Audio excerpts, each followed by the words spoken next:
সম্মানিত বন্ধুগণ, আসসালামু আলাইকুম। দূর দূরান্তে দেশ অথবা দেশের বাইরে থেকে ঠিক এই মুহূর্তে যেখান থেকে আমাকে দেখছেন, আমি আপন আর যে আপন জীবনের গল্পের 146তম এপিসোডে আপনাকে বরাবরের মতো স্বাগতম জানাচ্ছি। প্রিয় বন্ধুগণ, আজ আমি আপনাদেরকে শোনাবো ইতালি প্রবাসী নাবিলের জীবনের বাস্তব গল্প। প্রতিটা গল্পের ক্ষেত্রে আমি কিছু না কিছু বলি, কিন্তু আজকে নাবিলের জীবনের গল্পের ক্ষেত্রে আমি আপনাকে একটা কথাই বলবো যে বৃক্ষ তোমার নাম কি, ফলে পরিচয়। গল্প কেমন হবে এটা গল্পে বলে দেবে।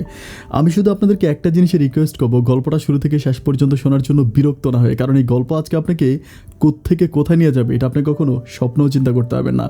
গল্প শেষে নাবিলকে একটা ভালো বুদ্ধি পরামর্শ সবাই দিবেন। নাবিল একজন প্রবাসী ছেলে, চট্টগ্রামের ছেলে, খুব মহা বিপদে আছে।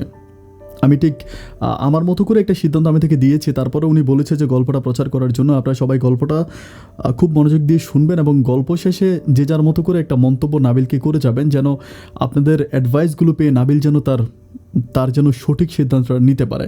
এটা হচ্ছে সবার কাছে আমার বিনীত রিকোয়েস্ট। তাহলে চলেন সবাই মিলে শুনে আসি নাবিলের জীবনের বাস্তব গল্প।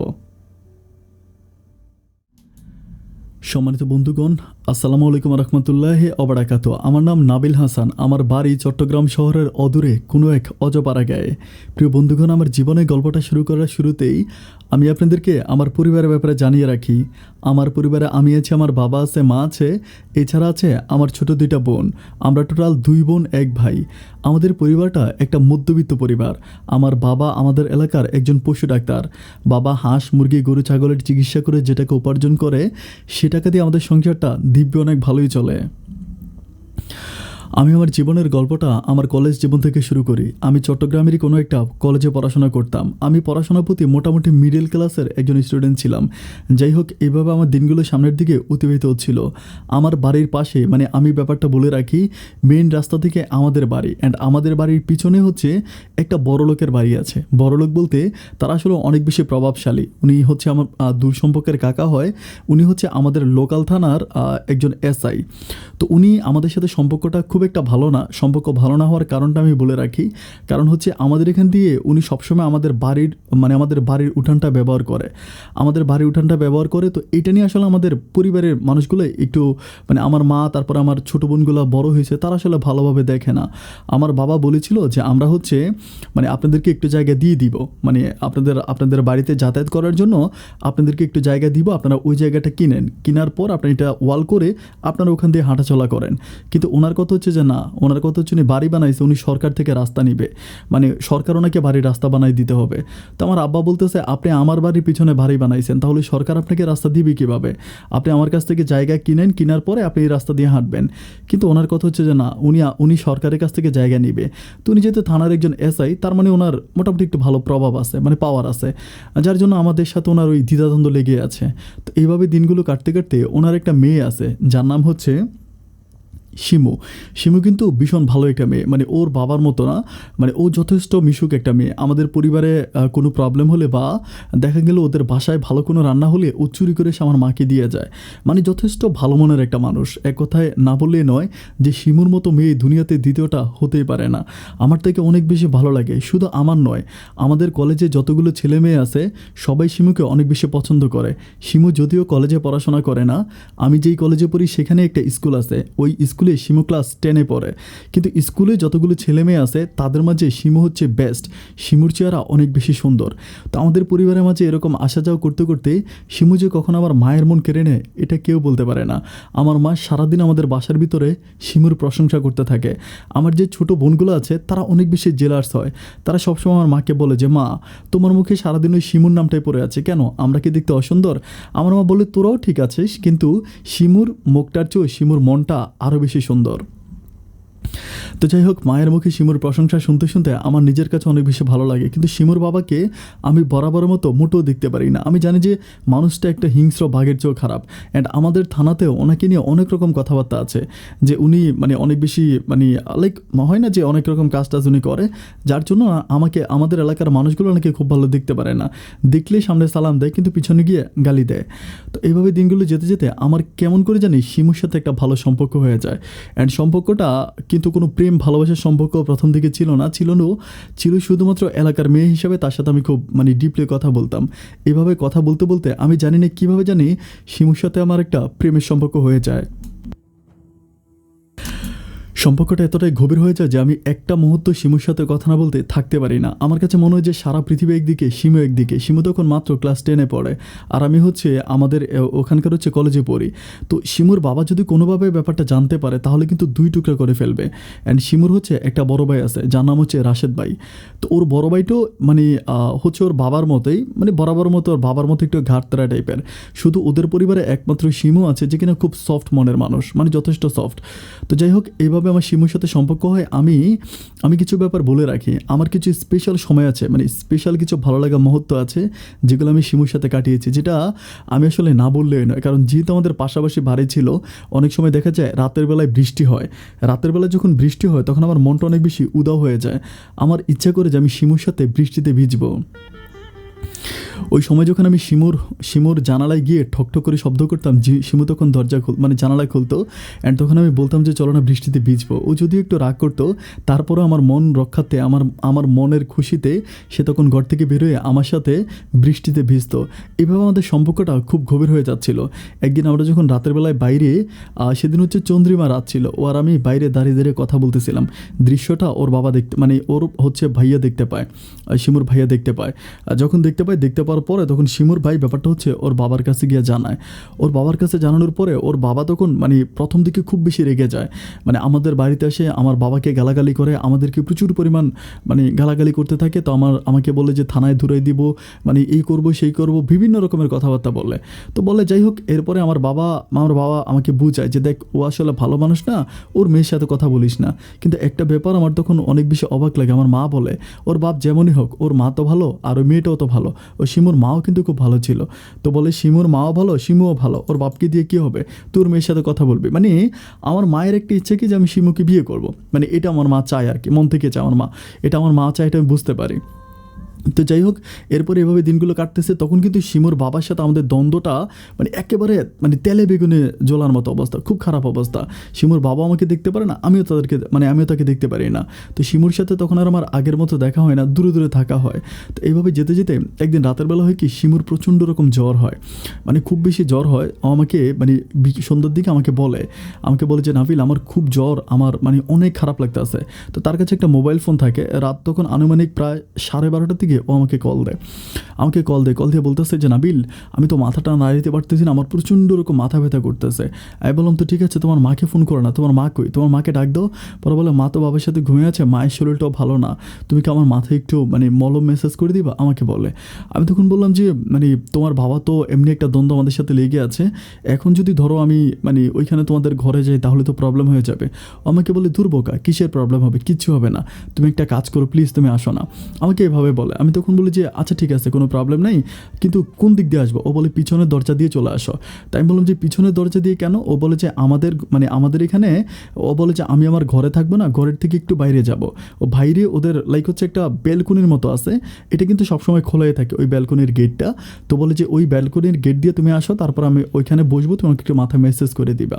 তো যেহেতু বরাবর মতো তাকে ভালোবাসি, তাহলে তার কথা মতো আমি তখন ওই ব্যালকনির ওখানে যাই। গিয়ে আমি যখন মানে আমি ওখানে ঢুকার পর আমি তখন আশেপাশে কাউকে দেখতেছি না, তো যখন আমি কাউকে দেখতেছি আমি চিন্তা করলাম কী ব্যাপার, ও আমাকে আসতে বললো, এখন ও কোথায় গেল, এটা চিন্তা করতেছি। এরপর একটা পর্যায়ে আমি তখন তার নাম্বারে কল দিই। যখন তার নাম্বারে কল দেওয়ার পর দেখি যে তার মোবাইলটা বন্ধ। যখন তার মোবাইলটা বন্ধ, আমি তখন অবাক হয়ে যে কী ব্যাপার, নাম্বার বন্ধ করে আমি তখন একটু উকি মেরে ওদের ঘরের দিকে যাই, মানে একটু সামনের দিকে, একটু লাইক মানে 2 কাইক সামনে যাই। সামনে যাওয়ার পরে আমি খপ করে ওর বাবা পিছন থেকে এসে আমাকে ধরে ফেলে। ওর বাবা যখন আমাকে পিছন থেকে ধরে ফেলার সাথে সাথে আমি খুব অবাক হয়ে যাই, মানে সাদা পোশাক পরা 2জন লোক কোত্থেকে জানি চলে আসে। আসার পরে ওরা আমাকে ধরে ফেলে, ধরে কোনো কথা না আমাকে হ্যান্ডকাপ পরায় দিয়ে মানে আমার অনেকগুলো ছবি ওঠায়। আমি তখন অবাক হয়ে যাই, কী ব্যাপার, আমি কী করতে আসলাম, কী হয়ে গেল। আমি এদিক সেদিক তাকাচ্ছিলাম, মানে কোনো কিছুই বুঝতে পারতেছিলাম না। আমি তখন বলতেছি এগুলো কি, আমি তখন কাকা এগুলো কি, বলে কোনো কথা বলিস না। এটা বলার পর তখন তারা আমাকে ওইখান থেকে বের করে একটা সিএনজি ডেকে আমাকে তখন সরাসরি থানাতে নিয়ে যায়। যায়। যখন থানাতে নিয়ে যায় আমি তখন বুঝতে পারতেছিলাম না যে কী ব্যাপার, থানাতে কেন নিয়ে আসলো। অ্যান্ড ওই দিন রাতের বেলা ওখানে থাকি, সকালবেলা আমার বাবা আসে। আমার বাবা থানাতে আসে, থানাতে এসে আমাকে বলে যে কেন গেছিল ওদের এখানে। আমি বললাম যে আব্বা আমি তো গেছিলাম, আমাকে ওরকম ওরকম হচ্ছে মানে আমাকে হচ্ছে শিমু ফোন করছিল, ওনাকে মাথা ব্যথা। আমার আব্বা আমাকে বলতেছিল তুই কি পাগল হয়ে গেছস, যে ঘরে ওর বাবা আছে, ওর মা আছে, ওর বোন আছে, সরি ওর ভাই আছে, ওরা ওর মাথা টিপিয়ে দিতে পারে না, তুই আরেক বাড়ি থেকে গিয়ে ওর মাথা টিপিয়ে দিতে হবে। আমি তখন আব্বাকে বলে আব্বা আমি তো বুঝতে পারিনি, এখন কি করব। আমার আব্বা বলে বুঝতে পারিস নাই, এখন বুঝবি ঠেলা কাকে বলে। যাই হোক, এরপর থেকে আমার আব্বা চলে আসে। 3 দিন পর্যন্ত আমি থানাতে থাকি। আমার উপর কোনো টর্চারিং করা হয় না, কোনো অত্যাচার করা হয় না।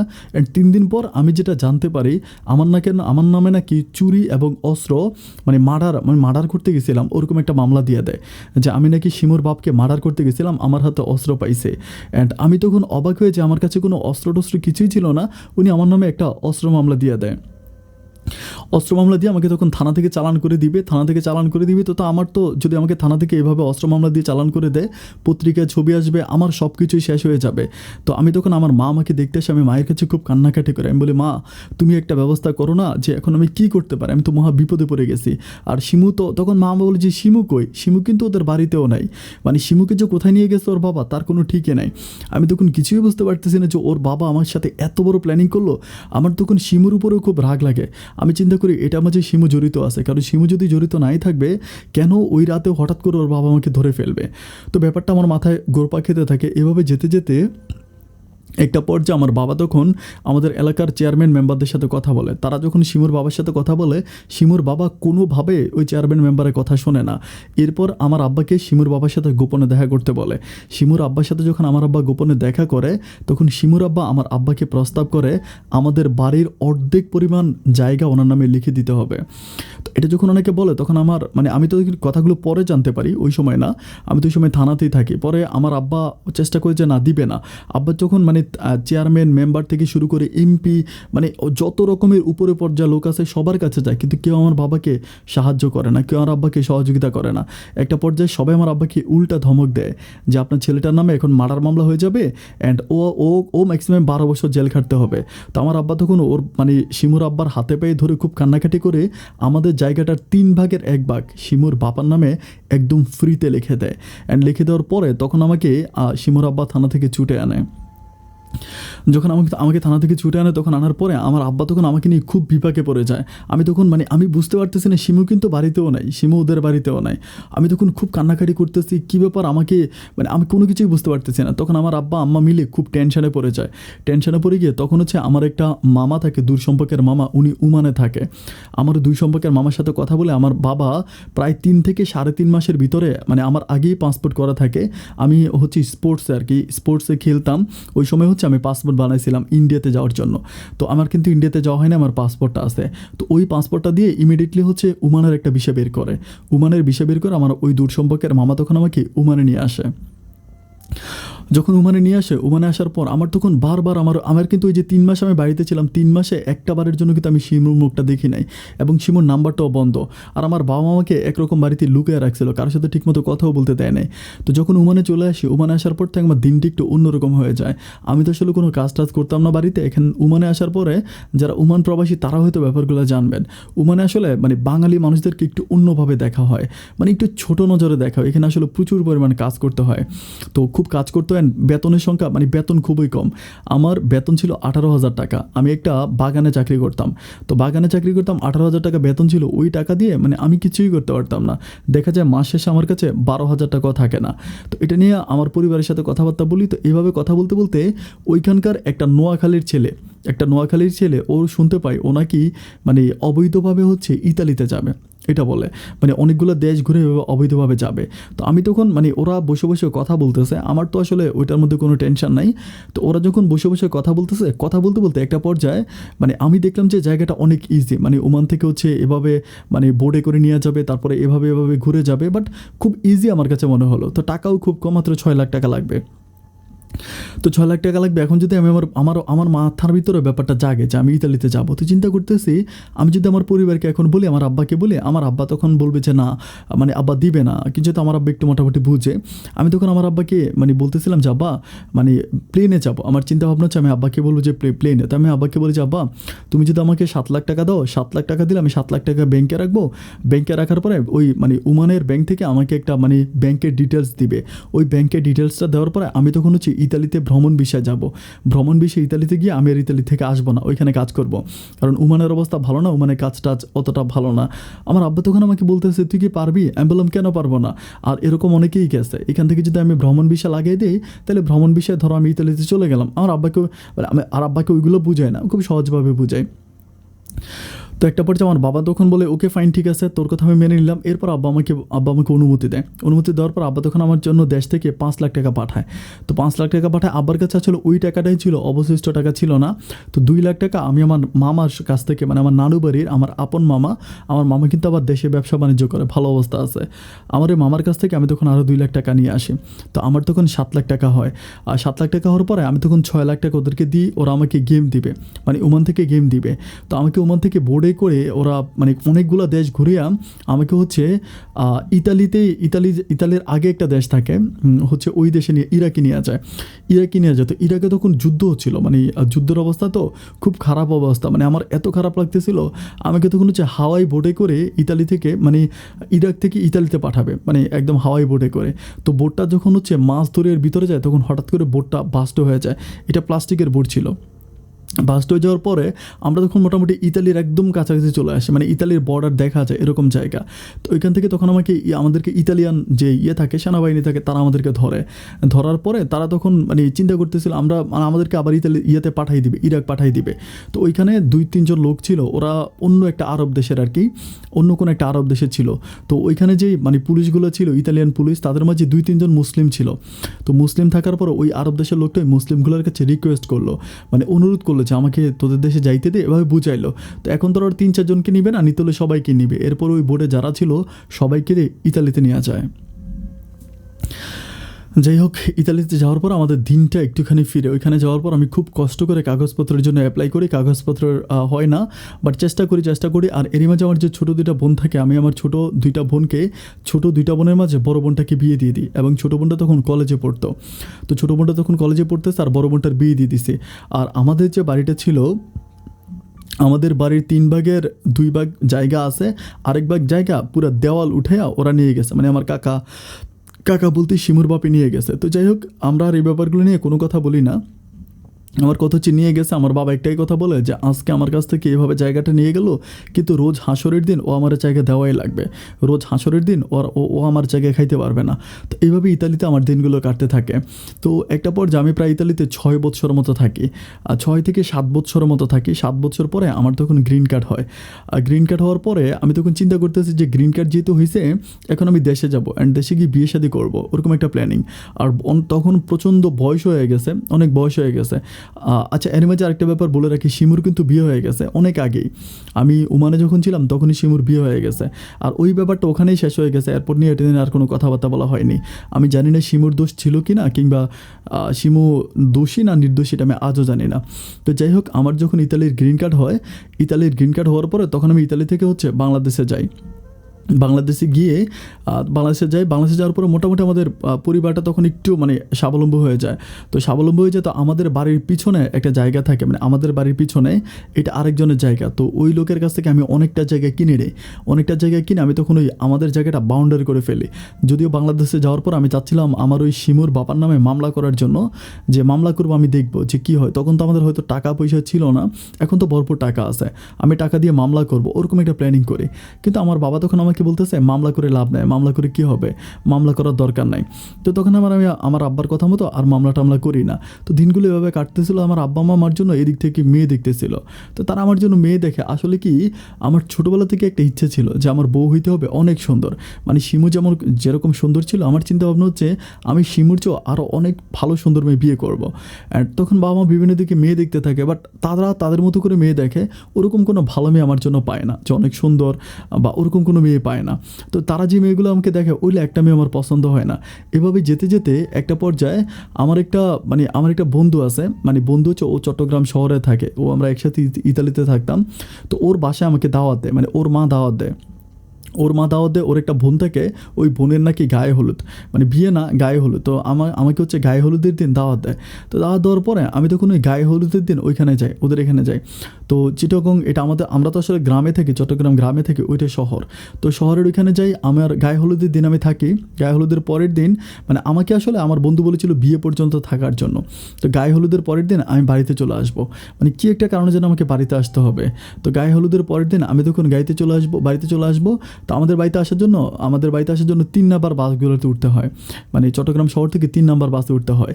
তো আমি তখন 3 নাম্বার বাসে করে আমি তখন আমাদের মানে বাড়িতে আসি।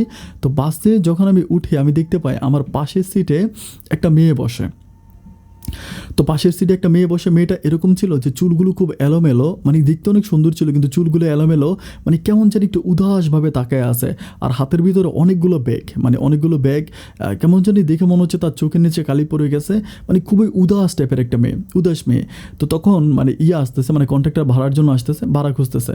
তো আমি তখন আমার ভাড়া দিলাম, তো মেয়েটাকে বলতেছে ভাড়া দেওয়ার জন্য, মেয়েটা ভাড়া দেয় না, অনেকটা মানে ভাড়া খোঁজে, ভাড়া দেয় না। তো কন্ট্রাক্টর চলে গেল।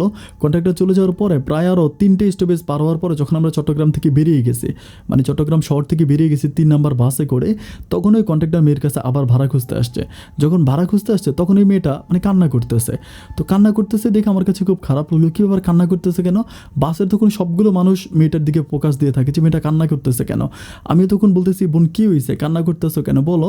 তো কোনো কথা বলে না, খালি কান্না করে, মানে কান্না করে আর একদম হুফিয়ে কাঁদে। ওর কান্না দেখে আমার নিজেরও মনটা অনেক গলে গেলাম, চিন্তা করলাম ভাই রে মেয়েটা কান্না কেন করতেছে। এভাবে সামনের দিকে যেতে যেতে একটা পর্যায়ে আমি আমাদের স্টেশনে চলে আসি। আমাদের স্টেশনে আসার পর তখন আমি আর আমাদের স্টেশনে নামি না, মানে এই মেয়েটার কী হয় শেষ পর্যন্ত আমি এটা দেখবো না। নেমে বাস একদম কাউন্টার পর্যন্ত চলে আসে। কাউন্টারে আসার পর তখন মানে সব যাত্রীরা নেমে যায়, মেয়েটা তখনও ওইখানে মানে সিটে বসে থাকে। আমি তখন বলি যে বোন তুমি আমার সাথে নামো, তোমার কী হয়েছে আমি দেখি। মেয়েটা তখন আমার সাথে বাস থেকে নামার পরে আমাকে বলতেছে, যখন নামে তখন ওই বাস কাউন্টারের ওইদিকে একটা জায়গা আছে, একটু খোলা স্পেস, আমি ওখানে দাঁড়াই, কন্ট্রাক্টরকে আমি ভাড়া দিয়ে দিই। দাঁড়ানোর পর ওর হাতে একটা ব্যাগ ছিল, অনেক বড় টাইপের ব্যাগ। তো আমি বলতেছি যে কী ব্যাপার বোন আমার কাছে বলো কী হয়েছে। ও মানে কোনো কথা বলে না, শুধু তাকায় আছে, ওর চোখের পানি পড়তেছে, মানে খুবই কান্না করতেছে। দেখে খুব মায়া লাগে, দেখে মনে হয় মানে ওর বয়সটা খুব বেশি হবে না, হয়তো ক্লাস 9 কি 10 পড়ে এরকম বয়স হবে। তো তখন কান্না করতে করতে বলতেছে আমাকে কয়টা ভাত খাওয়াবেন। এটা বলার পর আমার তখন কলিজাটা কেঁপে ওঠে, যেহেতু ছোট্ট একটা মেয়ে আমাকে বলতেছে কয়টা ভাত খাওয়ানোর জন্য। আমি তখন বলতেছি হ্যাঁ খাওয়াবো, তো তোমার খিদা লাগছে? বলে খুব খিদা লাগছে, আমাকে কয়টা ভাত খাওয়ান। তো পাশে একটা হোটেল ছিল, একটু ভাঙা টাইপের হোটেল আর কি, আমাদের ওই বাজারের ওই বাস স্ট্যান্ডে যে হোটেলগুলো হয়। তো বাস স্ট্যান্ডে একটা হোটেল আমি নিয়ে গেলাম। আমি বললে হয়তো আপনারা বিশ্বাস করবেন না, মানে মানুষ তো ভাত চিবে খায়, মানে হচ্ছে দাঁতে চিবে খায়, কিন্তু মেয়েটা ভাত গিলে ফেলতেছে, মানে ওরকম গিলে ফেলতেছে, মানে ভাত নিচ্ছে আর গিলতেছে। তো ওই মাছ যখন দিছে আমি তখন মাছটা সরাই দিই, কারণ আমি জানি যে সে যেভাবে ভাত গিলতেছে তার গলার ভিতরে কাঁটা আটকায় যাবে। আমি তখন করি কি যে মাছটা সরাই দিয়ে তাকে ডাল দিয়ে বলেছি তুমি ডাল দিয়ে ভাত খাও। মেয়েটা প্রায় 2 প্লেট ভাত একদম খেয়ে ফেলে, পেট একদম ভরপুর হয়ে যায়। আমি তখন বলি যে বোন মানে কী হয়েছে আমার কাছে বলো তো, তোমার কী হয়েছে? তো কোনো কথা বলে না। তো আমি চিন্তা করতেছি এখানে মানে সবাই আমার দিকে একটু অন্যভাবে তাকাইতেছে, মানে যারা আছে হোটেলের মানে বাবুর্চি থেকে শুরু করে বা ওই স্ট্যান্ডে তো মেয়েটা নামছে, তখন ওই কন্ট্রাক্টর অন্য কন্ট্রাক্টরদের কাছে, অন্য ড্রাইভারদের কাছে বলতেছে যে মেয়েটার কাছে ভাড়া চাইছে, ভাড়া দেয় না, ওরকম করে সবার কাছে বলতেছে। তো এটা কিন্তু সবাই টার্গেট করে ফেলে, মানে মোটামুটি সবাই টার্গেট করে। এখন এই টার্গেট করার পরে আমি তখন চিন্তা করতেছি যে মেয়েটাকে এখান থেকে আমাকে সরাই ফেলতে হবে, না সরাইলে হয়তো ওই মানে বুঝে নিত, মানে মোটর লাইনে যারা চাকরি করে তাদের একটু মন মানসিকতা অন্যরকম হয়, হয়তো থানা টানাতে ফোন দিয়ে দিতে পারে।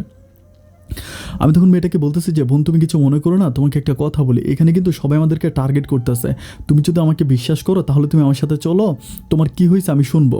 তো তখন আমাকে বলো আচ্ছা ঠিক আছে। তো তখন আমি একটা সিএনজি নেই, সিএনজি নেওয়ার পরে সিএনজিতে উঠবো, ওই সময় মানে একটা বাস পরিষদের আর কি, মানে বাসের ওই পরিষদের একজন লোক, উনি আসলে মোটামুটি মানে ওইখানকার আর কি মানে পৌরসভার কি জানি হয়, উনি আমাকে ধরার পরে তখন বলতেছে দাঁড়াইলাম, পরে আমাকে বলতেছে মেয়ের সাথে তো সম্পর্ক কী। মানে আমি তখন বুঝতে পারছি ওই যে কন্ট্রাক্টর ছিল, কন্ট্রাক্টর ওইখানে গিয়ে মোটামুটি মানে ওনারে বুঝিয়ে ফেলছে আর কি, যিনি ওই বাস মালিক সমিতির কি জানি হয়। তো আমাকে বলতেছে মেয়ের সাথে তো সম্পর্ক কী। আমি বলছি ভাই মেয়েটা একটু বিপদে পড়ছে, আমি তাকে সাহায্য করতেছি।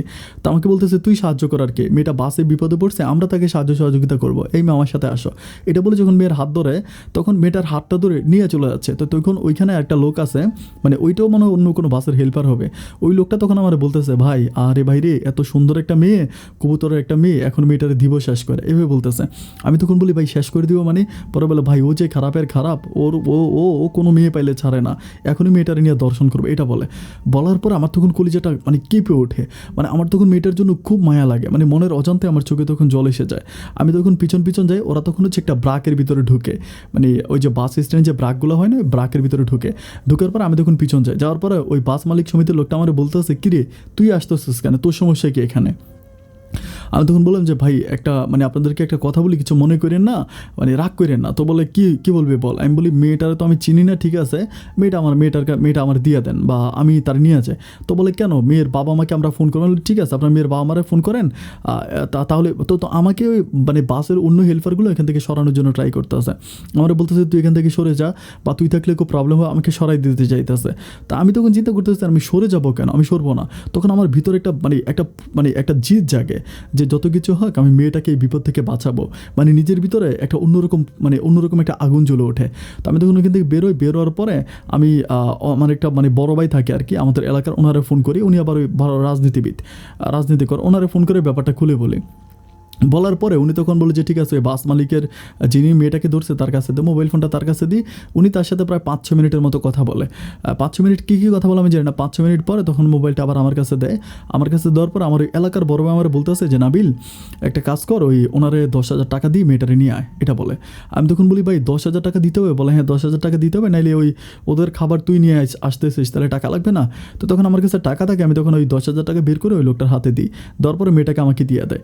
আমি তখন অবাক হয়ে যে আমার কাছে মনে হলো যেন আমি বাজার থেকে মাছ কিনলাম বা কিছু একটা কিনলাম আর কি, এরকম মানে কিনে নিয়ে আসলাম। তো মেয়েটা তখনও জাস্ট বোকার মতো, মানে যেখানে যাচ্ছে সে তাকে নিয়ে যাচ্ছে, সে যাচ্ছে, মানে কোনো রকম কিছু করতেছে না, যে যেখানে খুশি ওখানে যাচ্ছে। তো তখন ওইখানে কথাবার্তা না বাড়ায় আমি তখন মেয়েটাকে নিয়ে সরাসরি সিএনজিতে উঠে আমি আমাদের স্টেশনে চলে আসি। তো আমাদের স্টেশনে চলে আসে। আমাদের স্টেশনে মানে একটা মানে লাইক ছোটো একটা পার্কের মতো আছে, ওইখানে বসা যায়, বসার মতো একটা জায়গা, ওইখানে বসার পর আমি তখন মেয়েটাকে জিজ্ঞেস করি যে বোন কী হয়েছে তোমার, আমার একটু বলো তো, মানে আমি তোমার ব্যাপারটা কিছুই বুঝতে পারতেছি না, যে তোমাকে যেখানে নিচ্ছে সেখানে যাচ্ছ, না কোনো কথা বলতেছো, কিছুই বলতেছো না। তো মেয়েটা খুব কান্নাকাটি করতে করতে আমার পা ধরে ফেলে। তখন এই ফার্স্ট দেখলাম যে মেয়েটা একটু মুভ করতেছে, আমার পা ধরে বলতেছে যে ভাইয়া আপনি আমার জীবনটা বাঁচান, এভাবে বলে। আমি তখন বলি আচ্ছা ঠিক আছে, আমি তো তোমাকে বাঁচাবো, আমি তো তোমাকে বাঁচানোর জন্য আসছি, কি হয়েছে, মানে কান্নাকাটি না করে আমার কাছে বলো, সব কিছু খুলে বলো। তো বলতেছে যে মেয়েটার বাড়ি নাকি কক্সবাজার। আমাকে বলো ভাই আমার বাড়ি কক্সবাজার, আমি একটা ছেলের সাথে প্রেম করছিলাম, প্রেম করার পরে আমি ওর পরিবার থেকে ছেলের সাথে পালিয়ে আসছি। পালিয়ে আসার পর আমরা প্রায় 1 সপ্তাহের মতো মানে 2 নম্বর গেটের ওইখানে ছিলাম। থাকার পরে ছেলেটা আমাকে আজকে বিয়ে করবে, কালকে বিয়ে করবে, ওরকম করে করে আমাকে ঘুরাইছে। অ্যান্ড সবশেষ আমাকে বিয়ে করে নাই। প্রায় 15 দিনের মতো ছেলেটা ঘরে আসে না। তো ঘরে না আসার পর আমি তাকে বিভিন্ন জায়গায় খুঁজতে থাকি। অ্যান্ড সেই ছেলেটা মানে বাড়ি ভাড়াও দেয় নাই, মানে আমরা তো ভাড়া নিয়েছিলাম, যে মানে বাড়িওয়ালাকে কোনো ভাড়া দেয় নাই, বলছে কিছুদিন পরে অ্যাডভান্স করবে। কেমনে ভাড়া নিয়েছে, পরে আমাকে ওই বাড়িওয়ালা ঘর থেকে বের করে দিছে। ঘর থেকে বের করে দেওয়ার পর আমি তখন এখন অনেক বিপদে পড়ছি ভাইয়া, মানে আপনি যদি পারেন আমাকে একটু হেল্প করেন, আমাকে একটু হেল্প করেন। তো আমি তখন বলতেছি যে ঠিক আছে, তুমি এখন বিপদে পড়ছো, তো তুমি তোমার পরিবারের সাথে যোগাযোগ করো। তুমি এটা বলতেছে আমি আমার পরিবারের সাথে কখনো যোগাযোগ করতে পারবো না। আমার আব্বা আমাদের এলাকার মানে বলতেছে যে কক্সবাজারের অনেক বড় একজন মানে খুব ভালো মানুষ, বলতেছে লাইক মাওলানা টাইপের, মানে হুজুর টাইপের, বলে যে উনি একজন মাওলানা টাইপের, আমি কিছু বলতে পারবো না, কারণ বললে আমার আব্বা আমাকে মেরে ফেলবে, আর আমি আমার পরিবারে যেতে পারবো, ছোটো মানুষ। তো আমি বলি যে তাহলে আমি তোমার জন্য কী করতে পারি। বলে মানে আপনি আমাকে একটা কাজ করেন, মানে আপনি আমাকে মানে ওরকম করে বলে যে আপনি আমাকে কোথাও বিক্রি করে দেন, ওরকম করে বলে। আমি তখন বলে এর কী বলতেছে, বিক্রি কোথায় করে দিব। তো বলতেছে তাহলে আপনি আমার মাইরা ফেলেন, এটা বলে মানে মানে আমার হাঁটা তার গলার মধ্যে নিয়ে খুব কান্না করতে থাকে। আমার তখন কলিজাটা কেঁপে ওঠে। মুহূর্তের মধ্যে আমার ওই ভালোবাসার মানুষ শিমুর কথা মনে পড়ে। আমি তখন চিন্তা করি শিমু তো আমার সাথে এরকম প্রতারণা করেছিল, ওই প্রতারণার দিন আমি তখন প্রচুর কান্না করেছিলাম। এরকম প্রতারণা করে আমার জীবনটাকে শিমু নষ্ট করেছে। আমার সাথে যেই ঘটনা ঘটছে মেয়েটার সাথে সেম ঘটনাই ঘটতেছে। আমার তখন মেয়েটার প্রতি খুব মায়া লাগে। মায়া লাগার পরে আমি তখন তাকে জিজ্ঞেস করি তোমার নাম কি। মেয়েটা আমাকে বলে তার নাম হচ্ছে অর্পা। আমাকে বলে ভাই আমার নাম অর্পা। তাই আমি বললাম যে অর্পা ঠিক আছে, তুমি কিছু মনে করো না, তুমি যদি আমাকে বিশ্বাস করো তুমি আমার সাথে চলো। তো বলে আচ্ছা আমি আপনাকে বিশ্বাস করি, আর আমি জানি যে আপনি ওই লোকগুলোর কাছ থেকে টাকা দিয়ে আমাকে কিনে আনছেন, আমি আপনাকে খুব বিশ্বাস করি। আমি তখন বললাম যে ঠিক আছে ফাইন, আমি তোমাকে মানে হেল্প করব, কোনো সমস্যা নাই। তো এখন আমি চিন্তা করতেছি বসে বসে যে আমি আসলে তাকে অ্যাকচুয়ালি কোথায় নিয়ে যাব, তাকে নিয়ে যাওয়ার মতো কোনো জায়গা তো আমার নিজেরও নাই। তো এরকম করে করে আমি ওখানে দাঁড়িয়ে দাঁড়িয়ে চিন্তা করতেছি যে আসলে তাকে আমি কোথায় নিয়ে যাবো। অনেকক্ষণ পরে আমার মাথায় আসলো যে আমার একটা বান্ধবী আছে, খুব ক্লোজ বান্ধবী আছে, জানা হচ্ছে রেহানা। মানে রেহানাকে হচ্ছে আমাদের কলেজের পাশে বিয়ে দিছে। রেহানার সাথে আমার মাঝে মাঝে বিদেশে থাকতো, ইতালিতে থাকতো, মাঝে মাঝে কথা হইতো। তো আমি তখন চিন্তা করি রেহানাকে ফোন করি। রেহানাকে ফোন করে আমি ব্যাপারটা খুলে বলেছি, রেহানা এই ঘটনা, এখন কি করা যায়। তখন রেহানা আমাকে বলতেছে ভাইয়া, মানে আমাকে বলতেছে তাহলে তুই টেনশন করতেছিস কেন, আমার বাড়িতে নিয়ে আয়। মানে রেহানা শ্বশুর বাড়িতে নিয়ে আসতে বলতেছে, বলে যদি আমার শ্বশুর বাড়িতে নিয়ে যায়। তো আমি তখন মেয়েটাকে আমার ওই রেহানার বান্ধবী, মানে ওই বান্ধবীদের বাসায় নিয়ে যায়। নিয়ে যাওয়ার পরে তখন রেহানা মেয়েটাকে দেখে মানে খুব অবাক হয়ে যায়। মানে মেয়েটার মানে একদম মুখ টুক মুছে দেয়, তারপরে মানে খাবার দেয়, মেয়েটা আবার ওইখানে খাবার খায়। তো তারপরে রেহানা আমাকে বলতেছে যে এখন কী করবে। আমি তখন তারে বলি যে কী করা যায়, মানে মেয়ে তো তার বাবা মায়ের কাছে যেতে চায় না। ও বলে যে পালায় আসছে, ওই ছেলের নাম্বার আমাকে দিছে, ছেলের নাম্বার বন্ধ। তো এখন বলতেছে যে কী করবি আমারে বলে। তাই আমি বললাম যে কী করতে পারি তুই আমারে বুদ্ধিতে। বলে যে আচ্ছা মেয়েটা তো মাত্র আসছে, 2-1টা দিন থাক, আমি একটু দেখি অ্যান্ড আসতে দেখি যে তার বাবা মায়ের ফোন নাম্বার নিতে পারি কিনা। তার বাবা মায়ের ফোন নাম্বার নিতে পারলে এরপরে না হয় একটা ব্যবস্থা করা যাবে, তুই আপাতত আমাদের এখানে রাইখে যা। এরপরে আমি আমার বান্ধবী রেহানার বাসায় ওকে রাখি। রাখার পর আমি তখন বাড়িতে আসি। অ্যান্ড বাড়িতে আসার পরে আমার আব্বা আম্মা আমাকে বলতেছে যে আলহামদুলিল্লাহ কাজ হয়ে গেছে। আমি বলি কী কাজ হয়েছে, বলে মনের মতো একটা মেয়ে পাইছি এবং আংটি পরে আসছি। আমি তখন বলতেছি যে মানে আমারে না জিজ্ঞেস করে তোমরা আংটি পরাই দিস। আমার মা বলতেছে তুই বলছস না এমন। মানে আমাদের পাশের ঘরে একটা ভাবি আছে, নাম হচ্ছে হেলেনা ভাবি। তো আমি বললাম যে মানে হেলেনা ভাবির মতো যদি কোনো মেয়ে পাও তাহলে আমার জিজ্ঞেস করার দরকার নেই, তোমরা বিয়ে ঠিক করে ফেলবা। তো আমার মা বলতেছে ওই মেয়েটা হেলেনা ভাবির চেয়েও সুন্দর, যার জন্য মানে তোর ওই হেলেনা ভাবির চেয়েও সুন্দর, এই জন্য আর আমরা মানে তোরে জিজ্ঞেস করি না, আমরা আংটি পরাই দিছি। তো আমি তখন এর মাঝে কিন্তু আমার মা আমাকে ফোন করেছিল 2-3 বার। আমি ফোন রিসিভ করতে পারি না, কারণ আমি মেয়েটাকে নিয়ে ঝামেলায় ছিলাম। তো তারপর আমি মারে বলতেছি যে এটা কেমন কথা, তোমরা হঠাৎ করে আংটি পরাই দিলা। তখন আমার মা মোবাইল দিয়ে ছবি দেখায়, অ্যান্ড ছবি দেখে দেখতেও যে মেয়েটা আসলেই খুব সুন্দর, মানে অনেক সুন্দর। তখন আমি চিন্তা করি যাই হোক, পরিবার থেকে যখন বিয়ে ঠিক করছে আমি তখন ওইখানে বিয়ে করবো, কোনো আপত্তি নেই। এভাবে ওই রাতটা কাটে। তো আমি রাতে আমার ওই বান্ধবী রেহানার কাছে ফোন করি। রেহানা আমাকে বলতেছে যে মানে আমার বলতেছে যে নাবিল মেয়েটা তো খুব কান্নাকাটি করে, মানে কী করতে পারি বলতো, খুব কান্নাকাটি করে। আমি বললাম তার বাবা মায়ের ফোন নাম্বার নিছিস, বলে যে ফোন নাম্বার নিছি, এখন তুই কালকে আয়, কালকে আসলে একটু মানে কথা বলবো। তো এরপরের দিন আমি তখন ওইখানে যাই, মানে মেয়ের কাছে যাই, আমার রেহানা বান্ধবীর বাসায় যাই। বাসায় যাওয়ার পরে তখন রেহানা আমাকে নাম্বার দেয়। নাম্বার দেওয়ার পর আমি তখন ফোন করি। ফোন করার পর একজন ভদ্রলোককে রিসিভ করে, মানে খুব সুন্দর করে সালাম দেয়, মানে একদম ভালোভাবে সালাম দেয়। আমি তখন সালামের উত্তর দিই। মানে কথা শুনে মনে হলো যেন মানে উনি খুব আদব কায়দাওয়ালা লোক। তো আমি বলে যে এটা নাকি মেয়ের বাবা। আমি তখন বলি যে আঙ্কেল কিছু মনে করবেন না যে এই ঘটনা আপনার মেয়ের, ওনাকে সব কিছু বলি। বলার পর উনি তখন হাউ মা করে কেঁদে ওঠে, মানে কান্না করতে করতে বলে আমার মেয়ে মরে গেছে, আমি আমার মেয়ের নামে একটা কবর খুলে রাখছি আমার বাড়ির সামনে, আমার মেয়ে নেয়, বাবারে আমার ফোন টোন দিবা না, আমার কোনো মেয়ে নেই, এটা বলে লাইনটা কেটে দেয়। লাইনটা যখন কেটে দেয় তখন মেয়েটা মানে ব্লেড দিয়ে হাত কাটতে যায়, তারপরে ফাঁসি দিতে যায়, মানে প্রচুর পাগলামি করে, সে মরে যাবে ফাঁসি দিবে ওরকম পাগলামি করে। আমি তখন বলি যে মানে কী করা যায় রে, হ্যাঁ না তুই আমার একটা ভালো বুদ্ধি দে তো। আমার বলে তুই একটা বিপদ নিয়ে আসছিস রে, একটা মহা বিপদে পড়ে গেছিস তুই এখন কী করবি মেরি নিয়ে, তোর তো ওই মেয়েটারা আনাই ঠিক হয় না। আমি বললাম একটা মেয়ে বিপদে পড়ছে রাস্তার মধ্যে, আমি কি না আইনে তারা থাকতে পারি, তুই এটা কেমন কথা বলতেছস। আর আমি তখন বলতেছি যে ওই দিক দিয়ে আমার আব্বা আম্মা মেয়েরা আংটি পরাই দিয়ে আসছে এক মেয়েরে, ওখানে আমার বিয়ে ঠিক, এখন আমি কোন দিকে যাবো আমার বলতো। তো রেহান আমাকে বলতেছে যে ঠিক আছে তুই একটা কাজ কর, তুই তোর ওই পরিবার সামলা, আর আমি মেয়েদের দেখতেছি, এটা নিয়ে আর তুই টেনশন করিস না। এরপর যথারীতি আমি ঘরে আসি। ঘরে আসার আমি তখন বাড়িতে চলে আসি। বাড়িতে আসার পর আমার আব্বা আম্মা তখন আমার বিয়ের দিন ঠিক করে, মানে বিয়ের দিন তারিখ ঠিক করে ওই পরিবারের কাছে গিয়ে। তো বিয়ের দিন তারিখ ঠিক করার পরে আমার তখন রাতের বেলায় আমি তখন দুটো চোখের পাতা এক করতে পারতেছি না। আমার বারবার ওই মেয়েটার কথা বলতেছে, মানে অর্পার কথা মনে পড়তেছে। আমি চিন্তা করি হাই রে, মেয়ের জীবনটা এভাবে নষ্ট হয়ে গেল, মেয়েটা কোথায় যাবে, কার কাছে যাবে, মানে কার কাছে আমি মেয়েটাকে দিব। মেয়েটা তো তার পরিবারের কাছে ফিরে যেতে পারবে না, আবার তার পরিবার তাকে নিব না, এবং তার জীবনটা এখন কী হবে। মানে আমি তখন তাকে নিয়ে প্রচণ্ড রকম চিন্তা করতে থাকি। অ্যান্ড চিন্তা করতে করতে আমার মাথায় তখন হঠাৎ করে এই জিনিসটা চলে আসে, আচ্ছা আমি যদি মেয়েটাকে বিয়ে করি তাহলে কেমন হয়, কারণ মেয়েটা তো দেখতে অনেক সুন্দর। আমার মাথায় তখন এই জিনিসটা আসে যে আমি মেয়েটাকে বিয়ে করে ফেলবো, এটা আমার মাথায় আসে। তখন আমি এটা মানে আমি নিজেকে নিজে বলে কাউকে বলি না। তো যাই হোক এইভাবে এরপরের দিন আমার আব্বা আম্মা কিন্তু এখানে বিয়ে টিয়ে ঠিক করে ফেলতেছে, আমি আর ওইগুলো নিয়ে কথা বলি না। আমি তখন ওই বান্ধবী রেহানার ঘরে যাই। এরপরের দিন আবারও যাই। তো রেহানার কাছে গিয়ে আমি রেহানাকে ব্যাপারটা খুলে বলি, মানে একটু নিরলাইনে ওরা ঢাইকা বলি যে রেহানা এই ঘটনা, এখন মানে আমি যদি মেয়েটাকে বিয়ে করি, কারণ ওর জীবনটা তো নষ্ট হয়ে গেছে। আর তুই তো ভালো করে জানোস যে আমার লাইফে হচ্ছে আমার শিমু ছিল। শিমু চলে যাওয়ার পর থেকে আমি খুব কষ্ট পেয়েছি, অ্যান্ড আমার কাছে মনে হয় যে এই কষ্টটা আজকে মেয়েটা পাচ্ছে। তো যার জন্য আমি যদি তাকে বিয়ে করি তাহলে দেখা গেলো কি যে সব কিছু ঠিক হয়ে যাবে। তাকে বিয়ে করলে আজ হোক কাল হোক ওর বাবা মা মেনে নিবে, এখন মেনে নিচ্ছে না তখন তো মেনে নিবে, ওটা করে আমাকে বলে। তখন রিহানা আমাকে বলতেছে চিনস না জানোস না ওরকম একটা মেয়ের বিয়ে করে ফেলবি, এটা কি ঠিক হবে? আমি বললাম যে না চিনি জানি না বলতে কেন, মেয়েটাকে দেখে কি তোর বাটপার মনে হয়? তখন আমাকে বলে যে না না না আস্তাগফিরুল্লাহ, এমন কথা বলিস না। মেয়েটার মুখের দিকে তাকালে মানে আমার চোখে পানি চলে আসে। অদ্ভুত সুন্দর একটা মেয়ে, ও অনেক ভালো মনের মানুষ, মেয়েটা খারাপ হতে পারে না। আমি তখন বলি যে তাহলে বান্ধবী কী করা যায়, আমার বুদ্ধি যেত। তো বলে ঠিক আছে, মেয়ের আব্বা আম্মার সাথে না হয় সমস্যা, কিন্তু মেয়ের পরিবারের অন্য কেউ নেই, তাদের সাথে কথা বলি না। তো আমি তখন মেয়েটাকে আবারও ঢাকি, ওদের বাগান থাকে, বাগানে ডাইকা মেয়েটাকে জিজ্ঞেস করি যে তোমার আব্বা আম্মা তো ঠিক আছে তারা এরকম, এছাড়া তোমার কোনো পাড়া প্রতিবেশী বা ওরকম কারো নাম্বার আছে, নাম্বার দেওয়া যাবে? তো মেয়েটা তখন বলে যে আপনারা আমাকে ঘর থেকে বের করে দেন, আমি চলে যাই, আমাকে আটকায় রাখছেন কেন? মানে খুবই করে। আমি তখন বলি যে আরে মানে তোমাকে ছেড়ে দিলে তুমি যাবাটা কোথায়, তোমার তো সামনে মহা বিপদ, তুমি কি বুঝতে পারতেছো না? মেয়েটা আমাকে বলে ভাইয়া আপনি আমার জন্য অনেক করছেন, এবার আমাকে যেতে দেন প্লিজ, আমাকে যেতে দেন, এটা বলে। মানে ও তখন ব্যাগ ট্যাগ ঠিক করে ফেলে। আমি তখন মেয়েটাকে হাত ধরে বলি যে শোনো, আমি তোমার জীবনটাকে এভাবে নষ্ট হতে দিব না। তো আমাকে বলে যে আপনি আমার জীবনটাকে নষ্ট হতে দিবেন না তো আপনি কী করবেন? আমি এটা আমাকে বলতেছে। আমি বলি শোনো, আমি একজন ইতালি প্রবাসী, আমি ইতালিতে ছিলাম, ইতালিতে আমার গ্রিন কার্ড আছে। এখন তুমি যদি অনুমতি দাও আমি তোমাকে বিয়ে করবেন, বিয়ে করে আমি তোমাকে ইতালিতে নিয়ে যাব।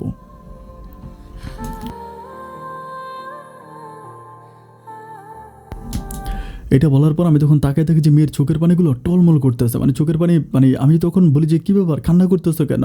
আচ্ছা তুমি যেটা করতে বলো সেটাই করবো, কোনো সমস্যা না। তখন বলে যে আপনি জানেন যে আমি এরকম একটা মেয়ে, আপনি আমাকে কেন বিয়ে করবেন? আপনার মতো মানুষ হয় না। এটা বলে মেয়েটা আমার পা ধরে কান্নাকাটি করতে শুরু করে। আমার বান্ধবী তখন আমাকে রেহানা বলতেছে যে বন্ধু মেয়েটা খারাপ হবে না রে, দেখ অনেক সরল মনের একটা মেয়েটা একদম মানে ফুটন্ত গোলাপের মতো চেহারা, তুই তারে বিয়ে করতে পারিস। আমি তখন মেয়েটাকে বলি যে তোমার পরিবারের, তোমার আব্বা আম্মা ঠিক আছে তারা আসবে না, তোমার কোনো আত্মীয় স্বজন বা কারো নাম্বার আছে তুমি আমাকে দিতে পারবা? আমি কারণ তোমার পরিবারে কারোর সাথে কথা বলতে হবে। তুমি এটা বলতেছো যে আমার একটা মামা আছে, আপনি আমার মামার সাথে কথা বলেন। তো তখন ওই মামার নাম্বারটা ওর মোবাইল থেকে বের করতে আমার মামাকে ফোন করি। ফোন করার পরে মামাকে তখন ঠিকানা বলি। মামা তখন প্রথমে আসতে রাজি হয় না, যে আমার বোন আমাকে নিষেধ করছে না যাওয়ার জন্য। তখন খুব বলি যে মামা দেখেন আপনাদেরই তো ভাগ্নি একটা পাগলামি করে ফেলছে। অ্যান্ড তখন আমি মামাটাকে খুলিয়ে বলি যে এই ঘটনা, এখন কিন্তু আমি তার বিয়ে করবো, আপনি যদি আসেন। তো তখন ওই মামাটা 2 দিন পর চট্টগ্রামে আসে, 2 দিন পরে আসার পরে আমি ওনাকে নিয়ে একটা মানে এক জায়গায় বসার পর আমি তখন তাকে ব্যাপারগুলো খুলে বলি যে এই ঘটনা, এখন আমি আপনার ওই ভাগ্নিটাকে বিয়ে করতে চাই, নিজের ইচ্ছে বলি। তো তখন উনি আমাকে বলে যে বিয়ে করবেন, ঠিক আছে কোনো আপত্তি নাই, কিন্তু আমার বোন বা আমার বোন জামাই তারা কিন্তু মানবে না। আমি বলি তারা কতদিন মানবে না, আজকে মানবে না কালকে মানবে না, একটা দিন তো মেনেই নেবে তাই না, এটা নিয়ে তো করার দরকার নেই। তখন উনি বলে যে ঠিক আছে আপনি যদি বিয়ে করতে চান আমার কোনো আপত্তি নেই, তবে আমি বিয়েতে থাকতে পারবো না। আমি বলি কেন পারবেন না? উনি বলে যে না না না আমার বোনের অমতে আমি এটা করতে পারবো না, কারণ আমি আমার বোনকে খুব ভয় পাই, আমার বোনের অমতে আমার এটা করা সম্ভব না। তো তখন উনি ওরকম কথাবার্তা বলে উনি তখন মানে গা ছাড়া উনি চলে যায়। তো তখন আমার বান্ধবী রেহানা আমাকে বলতেছে যে কী রে কী করা যায়? আমি বলি দেখ উনি তো কোনো রকম কিছু করলো না। মেয়েটা তখন খুব কান্না করে, মানে ওই তখন ব্লেড দিয়ে ওর হাত কাটতে, মানে হাত কাটার জন্য ওরকম ব্লেড ঠিক করে। আমি তখন রেহানা আমাকে বলতেছে আরে মেয়েটা পাগলামি করে। আমি তখন যা কপালে যা আছে তাই হবে, আমি মেয়েটাকে করে নিয়ে বিয়ে করে ফেলবো, তুই সাক্ষী থাকবি। রেহানা বলে তুই বিয়ে করবি? আমি বলে হ্যাঁ করে নিয়ে বিয়ে করবো।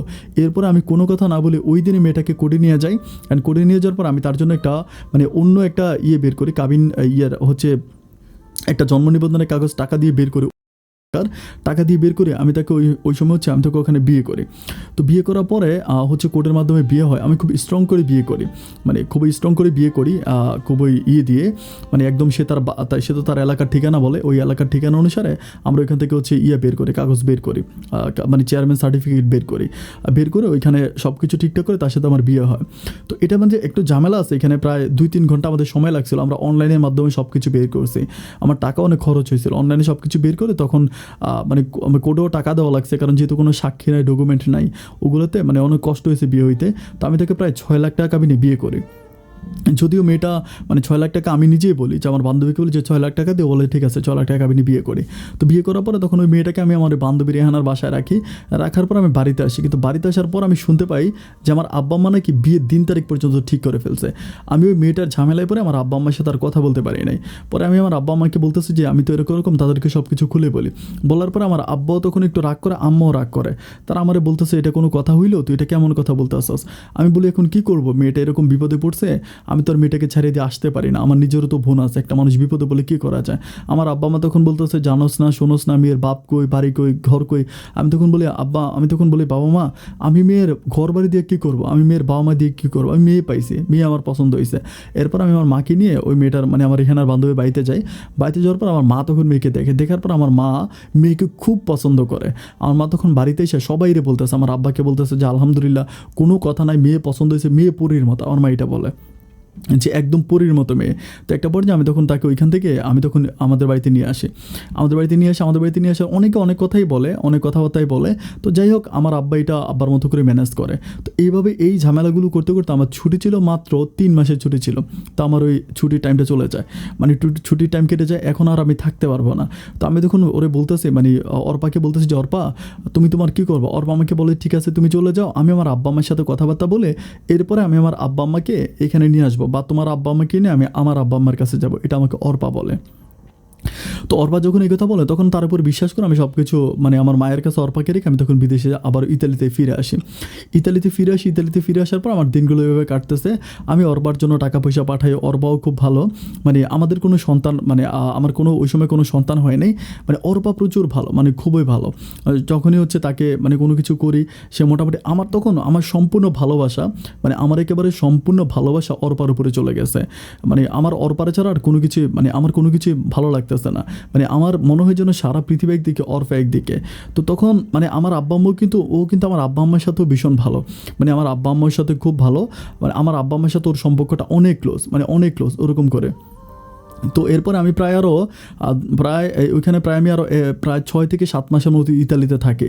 তো 6-7 মাস পরে আমার বাবা মা কিন্তু অর্পার বাবা মায়ের সাথে কথা বলার জন্য ট্রাই করে। তো অর্পা আজকে এটা কালকে ওইটা ওরকম করে বলে অর্পা তখন ঘুরাচ্ছে বলতে ওর বাবা মা তো রাজি হয় না, ওর কী করতে পারবে, ওর বাবা মা দেখা করতে চায় না। তো ওরকম করে 6-7 মাস কাটার পরে আমার কেমন যেন তখন ভালো লাগতেছে না, মানে আমি থাকতে পারতেছি না, আমার বারবার অর্পার কথা মনে পড়তেছে। মানে খুবই কষ্ট হচ্ছে, মেয়েটা ভিডিও কলে দেখি বা বিয়ে করে চলে আসলাম, কিছু করতে পারলাম না, সন্তানাদি হলো না, আবার ওর বাবা মাকে ঠিক করতে পারলাম না, ওইগুলো মনে করে খুব খারাপ লাগে, মানে অত্যন্ত খারাপ লাগে। খারাপ লাগার পর আমি তখন ইতালি থেকে আবার হচ্ছে বাংলাদেশে ব্যাক করি। অ্যান্ড বাংলাদেশে ব্যাক করার পরে ও তখন আমি ওর সাথে আবার থাকি। তো ও আমাকে বলে যে সমস্যা না, ওর আব্বা আম্মার সাথে আমাকে কথা বলাই দিবে। এভাবে থাকতে থাকতে তখন অর্পা হচ্ছে একটা বাচ্চা কনসেপ্ট করে অ্যান্ড অর্পার ঘরে হচ্ছে একটা মেয়ে সন্তান হয়। তো বাবুটা হওয়ার আগে আমি কিন্তু অর্পাকে বারবার বলছিলাম যে আব্বা আম্মার কথা, অ্যান্ড লাস্ট পর্যায়ে অর্পা তার বাবা মায়ের কথা শুনতে পারতো না। মানে শেষে ব্যাপারটা এমন হয়ে গেছে, ও যখন বাচ্চা পেটে আসে অর্পা তখন আমাকে বলতেছিল যে ঠিক আছে মানে তুমি আমাকে ইয়ে করে ফেলো, মানে তুমি যদি আমাকে রাখতে না চাও আমাকে ছেড়ে দাও, কিন্তু আমার আব্বা আম্মার কথা বলবা না, যে বাবা মা আমার খোঁজখবর নেয় ওই বাবা মা আমার লাগবে না, এটাও বলে। আমি তখন বলি যে যাই হোক আর আমি ওইটা নিয়ে আর কোনো কথা বলি না। এভাবে দিনগুলো কাটতেছে।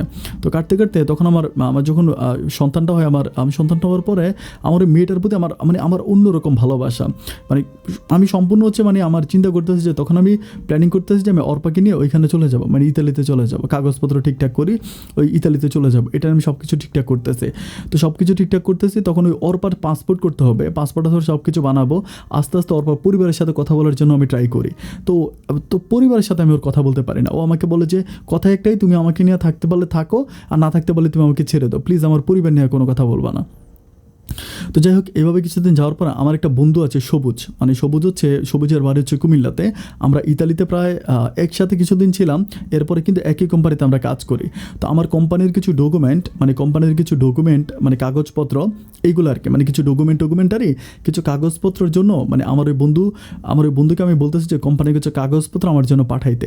তো কোম্পানির যখন কিছু কাগজপত্র আমার জন্য পাঠায়, তো ওইখানে মানে অবাক ব্যাপার হচ্ছে ওই কোম্পানির কাগজপত্রগুলোর মাঝে আমি দেখতে পাই যে আমার ওয়াইফের 2 কপি ছবি এখানে।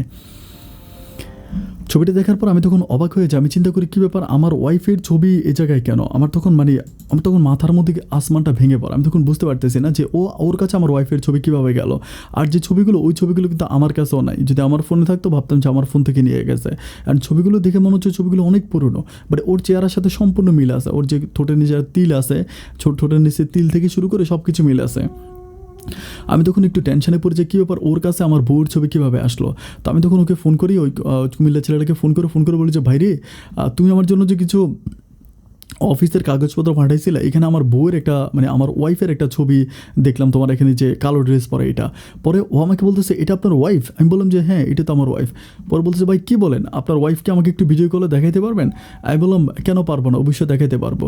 তো তখন আমি কী করে আমার ওই অর্পাকে কিছু না বলে আমি তখন ভিডিও কল দিয়া আমার ওই মানে আমার যে বন্ধু আছে তাকে আমার ওয়াইফকে দেখাচ্ছিলাম। তো ভিডিও কল দিয়ে যখন দেখাচ্ছিলাম আমার ওই বন্ধু যখন মানে অর্পার দিকে তাকায় আছে, আর তাকায় থেকে তখন অনেকক্ষণ পরে ওর তখন লাইনটা কেটে দেয়, কেটে দিয়ে ও তখন কোনো কথা বলে না। আমি তখন ওরে বারবার ফোন করি, কিরে ও কথা বলে না কেন, মানে ও কোনো কথা বলে না। ও আমাকে আজকে এটা কালকে ওটা, মানে আমি ওর জন্য মানে হাতে পায়ে ধরি কী ব্যাপার আমার বউর ছবি তোমার কাছে কেন, ও তখন কোনো কথাই বলে না। অনেক দিন পরে প্রায় 7-8 দিন পরে যখন খুব বেশি রাগারাগি করি, একটা পর্যায়ে আমার বলতেছে ভাই আপনি বিয়ে করছেন, আপনার বাচ্চা আছে, ওই ব্যাপার নিয়ে আমি আর কোনো কথা বলতে চাই না। আমি বললাম না না প্লিজ ভাই তুমি বলো না। পরে বলে আপনি মেয়েটার সম্বন্ধে কোনো খোঁজখবর নিছেন? আমি বললাম না খোঁজখবর নিই না। পরে আমাকে বলে যে মেয়েটা কিন্তু ভালো না। আমি বললাম মেয়েটা ভালো না মানে? পরে বলতেছে ও কিন্তু নাম্বার 1 খারাপ মেয়ে, সোজা কথা। আমি বললাম খারাপ মেয়ে কীভাবে খারাপ মেয়ে, তুমি এগুলো কী বলতেছো? পরে বলে ভাই আমি মিথ্যে বলতেছি না, আর আপনার মেয়ের আরও ছবি লাগবে আমি আপনাকে দিচ্ছি। তখন ও ওই আমার বউয়ের প্রায় 30 থেকে 35টা ছবি আমার জন্য পাঠায়। তো 30 থেকে 35টা ছবি যখন আমার জন্য পাঠায় তখন আমি খুব অবাক হয়ে যাই যে ছবিগুলো ওর কাছে কীভাবে গেল, এই কাহিনিটা কি। তো তখন আমি ও আমাকে ডিটেলসে বলে যে ওর আরেকটা বন্ধু আছে, ওই বন্ধুর বাড়ি নাকি কক্সবাজার, অ্যান্ড ওই বন্ধু নাকি মানে হচ্ছে খারাপ মেয়েদের ব্যবসা করে আর কি, সোজা মেয়েদের ব্যবসা করে। তো ও যখন বাংলাদেশে গেছিলো, ও কিন্তু আবার বাংলাদেশে গেছিলো মানে আমি আসার আগে কিন্তু বাংলাদেশে আসছে। তো ও বলে যে আমি বাংলাদেশে যখন গেছিলাম এই মেয়েটাকে আমার কাছে দিছে, আমি মেয়েটার সাথে রাত কাটাইছি। আমি বললাম যে কোথায় কাটাইছে? বলে কক্সবাজার ঘুরতে গেছিলাম, ঘুরতে যাওয়ার পরে এই মেয়েটাকে আমাকে দিছে, আমি মেয়েটাকে নিয়ে 1 সপ্তাহের মতো কক্সবাজার ছিলাম, তখন আমি ছবিগুলো উঠাইছি। আমি তখন বললাম যে তুমি কি শিওর? ও বলে ভাই 100% শিওর। তখন আমার মাথার ভিতর আসমানটা ভেঙে পড়ে, আমি চিন্তা করতেছি আল্লাহ আমি কাকে নিয়ে সংসার করতেছি। আমি তখন আর মানে আমি তখন পাগলের মতো হয়ে যাই। পাগলের মতো হয়ে যাওয়ার পরে ও আমাকে যে কাবিনের ও আমার যে ঠিকানা বলছিল ওর এলাকার, ওই এলাকাতে তখন আমি গিয়ে ডিটেলসে খোঁজখবর নেই। খোঁজখবর নেওয়ার পর ও যে মানে ও যে লোককে ওর বাবা বলছিল ওই লোককে আমি খুঁজে পাই ওখানে। মানে ঠিক আছে ওর মানে বাবার নাম মায়ের নাম সব কিছুই ঠিক আছে, কিন্তু আমি যখন ওই ভদ্রলোকের সাথে কথা বলি, উনি কিন্তু একজন মাওলানা, ওনার সাথে যখন কথা বলি যে আপনাদের মেয়ে অর্পা বা ওগুলো জিনিস, তখন উনি বলে যে অর্পা নামের নাকি ওনার কোনো মেয়ে নাই। আমাকে বলো অর্পা নামের আমার কোনো মেয়ে নাই। পরে আমি বলছি আপনার মেয়ে এভাবে পালায় গেছে এসে, উনি বলে যে না না না মানে অর্পা নামে আমার কোনো মেয়ে নেই। আমি তখন চিন্তা করতেছি যে আল্লাহ এটা কী বলতেছে, আমার হাত পা তখন ধরধর করে কাঁপতেছে। আমার একটা মেয়ে সন্তান আছে, আমি আমার এলাকাতে সবাই যেন আমার বউ। আমি তখন 100% কনফার্ম হয়ে যাই যে কুমিল্লার ছেলে সবুজ যেটা বলেছে এটা সম্পূর্ণ ঠিক আছে, আমার বউ আসলে একটা খারাপ মেয়ে ছিল। তো তখন আমি চিন্তা করেছি এইভাবে কেন ও মানে ওইখানে কীভাবে গেল, আমার কাছে কীভাবে আসলো, মানে কোনো কিছুই বুঝতে পারতেছে না। তখন আমি ইনকোয়ারি করতে থাকি, মানে ইনকোয়ারি করতে থাকি বলতে তখন আমি তার কাছে আসি এবং সে ফোনে কথা বলে, এগুলো আমি যাচাই বাছাই করি, বিভিন্ন লোকদের সাথে কথা বলি। অ্যান্ড তখন ওই কুমিল্লার ছেলেটা সবুজ আমাকে একটা নাম্বার দেয়, বলে যে ভাই ওর যে দালাল আছে দালালের নাম্বারটা নিয়ে যান। তো দালালের নাম্বারটা আমাকে দেবেন, দালালের সাথে দেখা করি কক্সবাজার। দেখা করার পরে যখন অর্পার কথা জিজ্ঞেস করি, আচ্ছা ওর নাম কিন্তু অর্পা না, ওর নাম ছিল হচ্ছে লিজা। ও আমাকে বলেছিল ওর নাম অর্পা। তো তখন আমি বলি যে ভাই ওই ছেলেটাকে যখন জিজ্ঞেস করি সেটা আমাকে বলতেছে যে মেয়েটা নাকি মানে খারাপ মেয়ে ছিল, অনেক দিন ধরে এগুলো করতো এবং ও নাকি আমাকে বিয়ে করছে টাকার জন্য, এটা আমাকে বলে। কিন্তু আমি আসলে সত্যিকার অর্থে কিন্তু আমি একটা ব্যাপার, এটা মিথ্যে বলে লাভ নাই, আমার কাছ থেকে কিন্তু ও কখনো টাকা চায় নাই। মানে হয় না বিয়ের পরে যে কখনো টাকা চাওয়া বা টাকা নেওয়া, ওগুলো কিন্তু ও কখনো করে নাই, ও কোনো টাকা চায় না। আমাদের সংসারে কিন্তু আমার কিন্তু টাকা পয়সা, ঘরে স্বর্ণগয়না অলংকার কোনো কিছুর অভাব ছিল না, কিন্তু ও কখনো এগুলো তো হাত দেয় নাই। তো তখন মেয়েটা এরকম কেন হবে কিছু বুঝতে পারতেছি না। ওইখান থেকে আমি তখন চলে আসি, আমার তখন মনের ভিতরে আমার তুফান চলতে থাকে। আমি কিন্তু এই ব্যাপারগুলো কারো কাছে বলি না, আমার বউকেও বুঝতে দিই না, আব্বা আম্মাকেও বুঝতে দিই না, কাউকেই বুঝতে দিই না। আমি আমার নিজের সাথে নিজে যুদ্ধ করতেছি, সময় যত কাটতেছে আমার বুকের ভিতর কষ্টের পরিমাণটা ততই বাড়তেছে। একটা পর্যায়ে আমার কাছে মনে হয় যে অর্পা ব্যাপারগুলো কিছুটা বুঝতে পারে, কারণ আমি অর্পার কাছে যাই না, অর্পার গায়ে হাত দিই না, এগুলো নিয়ে ও তখন মানে কিছুটা ব্যাপার বুঝতে পারে যে মেয়েটা হয়েছে। আর আমি ইতালিতেও ফিরে যাচ্ছি না, আমি তো গ্রিন কার্ড হোল্ডার, আমার গ্রিন কার্ডও প্রায় নষ্ট হয়ে যাওয়ার পথে, আমি যেহেতু যাচ্ছি না। ও তখন কিছু ব্যাপার মিন্স করো, আমাকে বলে যে তোমার কোনো সমস্যা হয়েছে তুমি আমাকে বলো। আমি তখন মানে ওকে কোনো কিছু বুঝতে দেয় না, মানে ওকে কোনো কিছু বোঝায় না। না বোঝানোর পরে ও তখন আমার উপর একটু মানে রাগারাগি করে, মানে খুবই রাগারাগি করে, মানে হয় না যে একটু মানে সফট না, খুব রাগারাগি করে। রাগারাগি করার পর আমি তখন বলি যে অর্পা মানে তুমি আমাকে একদিন খুব কাছে গিয়ে বলি যে তুমি আমাকে একটা সত্য কথা বলবা। আমাকে বলে যে কী সত্য কথা? আমি বললাম যে মানে তুমি তুমি কে আসলে, কি তোমার পরিচয়, এটা জিজ্ঞেস করি। পরে বলে আজকে এত বছর আমার সাথে সংসার করো, আজকে আমার পরিচয় জানতে চাইছো? আমি বলি না, আমি তো বিদেশেই ছিলাম, যার জন্য আমার পরিবার বা আমার পরিবারে তো কোনো মানুষ নেই, আমার বাবা একাই, আমার তো কোনো ভাইও নাই, যে ছোটো দুটা বোন আছে তাদেরও বিয়ে দিয়ে দিছে, যার জন্য তারা কেউ জানতে চায় না। আমি জানতে চাচ্ছি যে কে তুমি। এটা যখন তারা প্রশ্ন করি তখন সে মোটামুটি বুঝে যায়। আমাকে বলে যে কে আমি, এটা তো তুমি জানো। আমি বলি কীভাবে জানি? ও বলে জানতে পারছো না? আমি বলি তো ঠিক আছে আমি জানতে পারছি, কিন্তু তুমি এভাবে এইখানে কীভাবে আসছো, মানে এইভাবে আসলা কীভাবে? তো আমাকে বলে যে মানে ও তখন কোনো কথা বলে না, চুপ করে আছে। আমি বললাম সব কিছু আমাকে বলো, তুমি যদি আমাকে খুলে বলো আমি তখন কোনো খারাপ স্টেপ নিব না, আর যদি খুলে না বলো আমি কিন্তু খারাপ স্টেপ নেবো, আমি কিন্তু থানায় যাবো, আমি তোকে থানায় ধরাই দিব। এইটা বলার পর ও তখন আমার পা ধরে হাউ মাউ করে কান্নাকাটি করে, মানে প্রচণ্ড রকম কান্নাকাটি করে। আমাকে বলে যে দেখো আমার মেয়েটার মুখের দিকে একটু তাকাও, মানে আমার মেয়েটাকে সামনে নিয়ে আসে। তো বলে আমি একটা সংসার করছি, আমার মেয়েটার দিকে তাকাও, একটু দয়া করো, একটু ইয়ে করো। তো তখন আমি তারা বলি যে মানে আমি তো বলি যে আচ্ছা ঠিক আছে, মানে আমি তখন আমার মনরে বুঝাই, মানে মনটাকে এটাই বুঝাই যে যাই হোক আমার তো একটা মেয়ে সন্তান আছে। আমি ওর মেয়েটার মুখের দিকে তাকাই, আমার মেয়েটার মুখের দিকে তাকাই। আমি তখন চিন্তা করি যে আমি যদি এই কাজগুলো করি তাহলে তো মানে সংসারটা ভেঙে যাবে বা ও থানাতে চলে যাবে, বা মানে আমি এগুলো চিন্তা করতে থাকি। পরে আমি তাকে ডিটেলসে জিজ্ঞেস করি যে তোমার আব্বা আম্মাকে, মানে তুমি তোমার আব্বা আম্মার নামগুলো আমাকে বলো। তখন আমার কাছে সত্য বলে যে ওর আব্বা আম্মাকে ও জানে না। আমাকে বলে যে আমার আব্বা আম্মাকে জানি না। তো তখন মানে আমি নিজের মনের সাথে যুদ্ধ করতেছি যে এমন একটা মেয়ের সাথে আমি কীভাবে থাকবো। আমি কিছুই বুঝতে পারতেছি না, নিজের মনকে বুঝাইতে পারতেছি না। সময় যত যাচ্ছে আমার বুকে কষ্টের পরিমাণটা ততই বাড়তেছে। আমি তখন তার সাথে থাকি না বা ঘুমাই না, খাই না। বাবা মা বারবার জিজ্ঞেস করে যে কী হয়েছে, ঘটনা কী, তারা অনেক প্রশ্ন করে, আমি তাদেরকে কোনো প্রশ্নের জবাব দিই না। এইভাবে দিনগুলো কাটতেছে, আমার বুকের ভিতর কষ্টের পরিমাণ বাড়তেছে। একটা পর্যায়ে এমন হয়ে যায় যে আমি তার সাথে আর থাকতে পারতেছি না, মানে তার সাথে আমার প্রচণ্ড রকম একটা ডিস্টেন্স হয়ে যায়, অনেক ডিস্টেন্স হয়ে যায়। তো তখনও আমাকে বলে ও নাকি কক্সবাজার একটা পরিবারে বড় হয়েছে। আমাকে বলে তুমি আমার সম্বন্ধে যেগুলো জানতে পারছো এইগুলো তোমার ভুল ধারণা। আমি একটা পরিবারে বড় হয়েছি, তারা আমার বাবা মা না, কিন্তু আমি ওই পরিবারে বড় হয়েছি, তোমাকে আমি ওই পরিবারে নিয়ে যাবো। আমাকে ওইটা বলে। আমি বলি তারা কি তোমাকে চিনে? ও বলে চিনে, মানে আমি ওদের কাছে বড় হয়েছি ছোটোবেলা থেকে। কক্সবাজার একটা পরিবারের কথা বলে। তো আমি বলি আচ্ছা ঠিক আছে ফাইন, তুমি আমার সাথে ওই পরিবারে চলো, আমি তাদের সাথে কথা বলি। তখন প্রায় সপ্তাহখানিক পর একদিন ও আমাকে বলে যে ঠিক আছে, আমাকে ওদের ওই পরিবারে নিয়ে যাবে। আমাকে বলে যে ঠিক আছে আমি তোমাকে নিয়ে যাবো, ওইখানে গেলে তুমি আমাকে নিয়ে যে তোমার খারাপ ধারণাগুলো আছে এগুলো তোমার পাল্টে যাবে। আমি তোমার কাছে কিছু মিথ্যে বলেছি ঠিক আছে, কিন্তু তুমি আমাকে যেটা মিন করতেছো আমি আসলে সেটা না, এটা আমাকে বলে।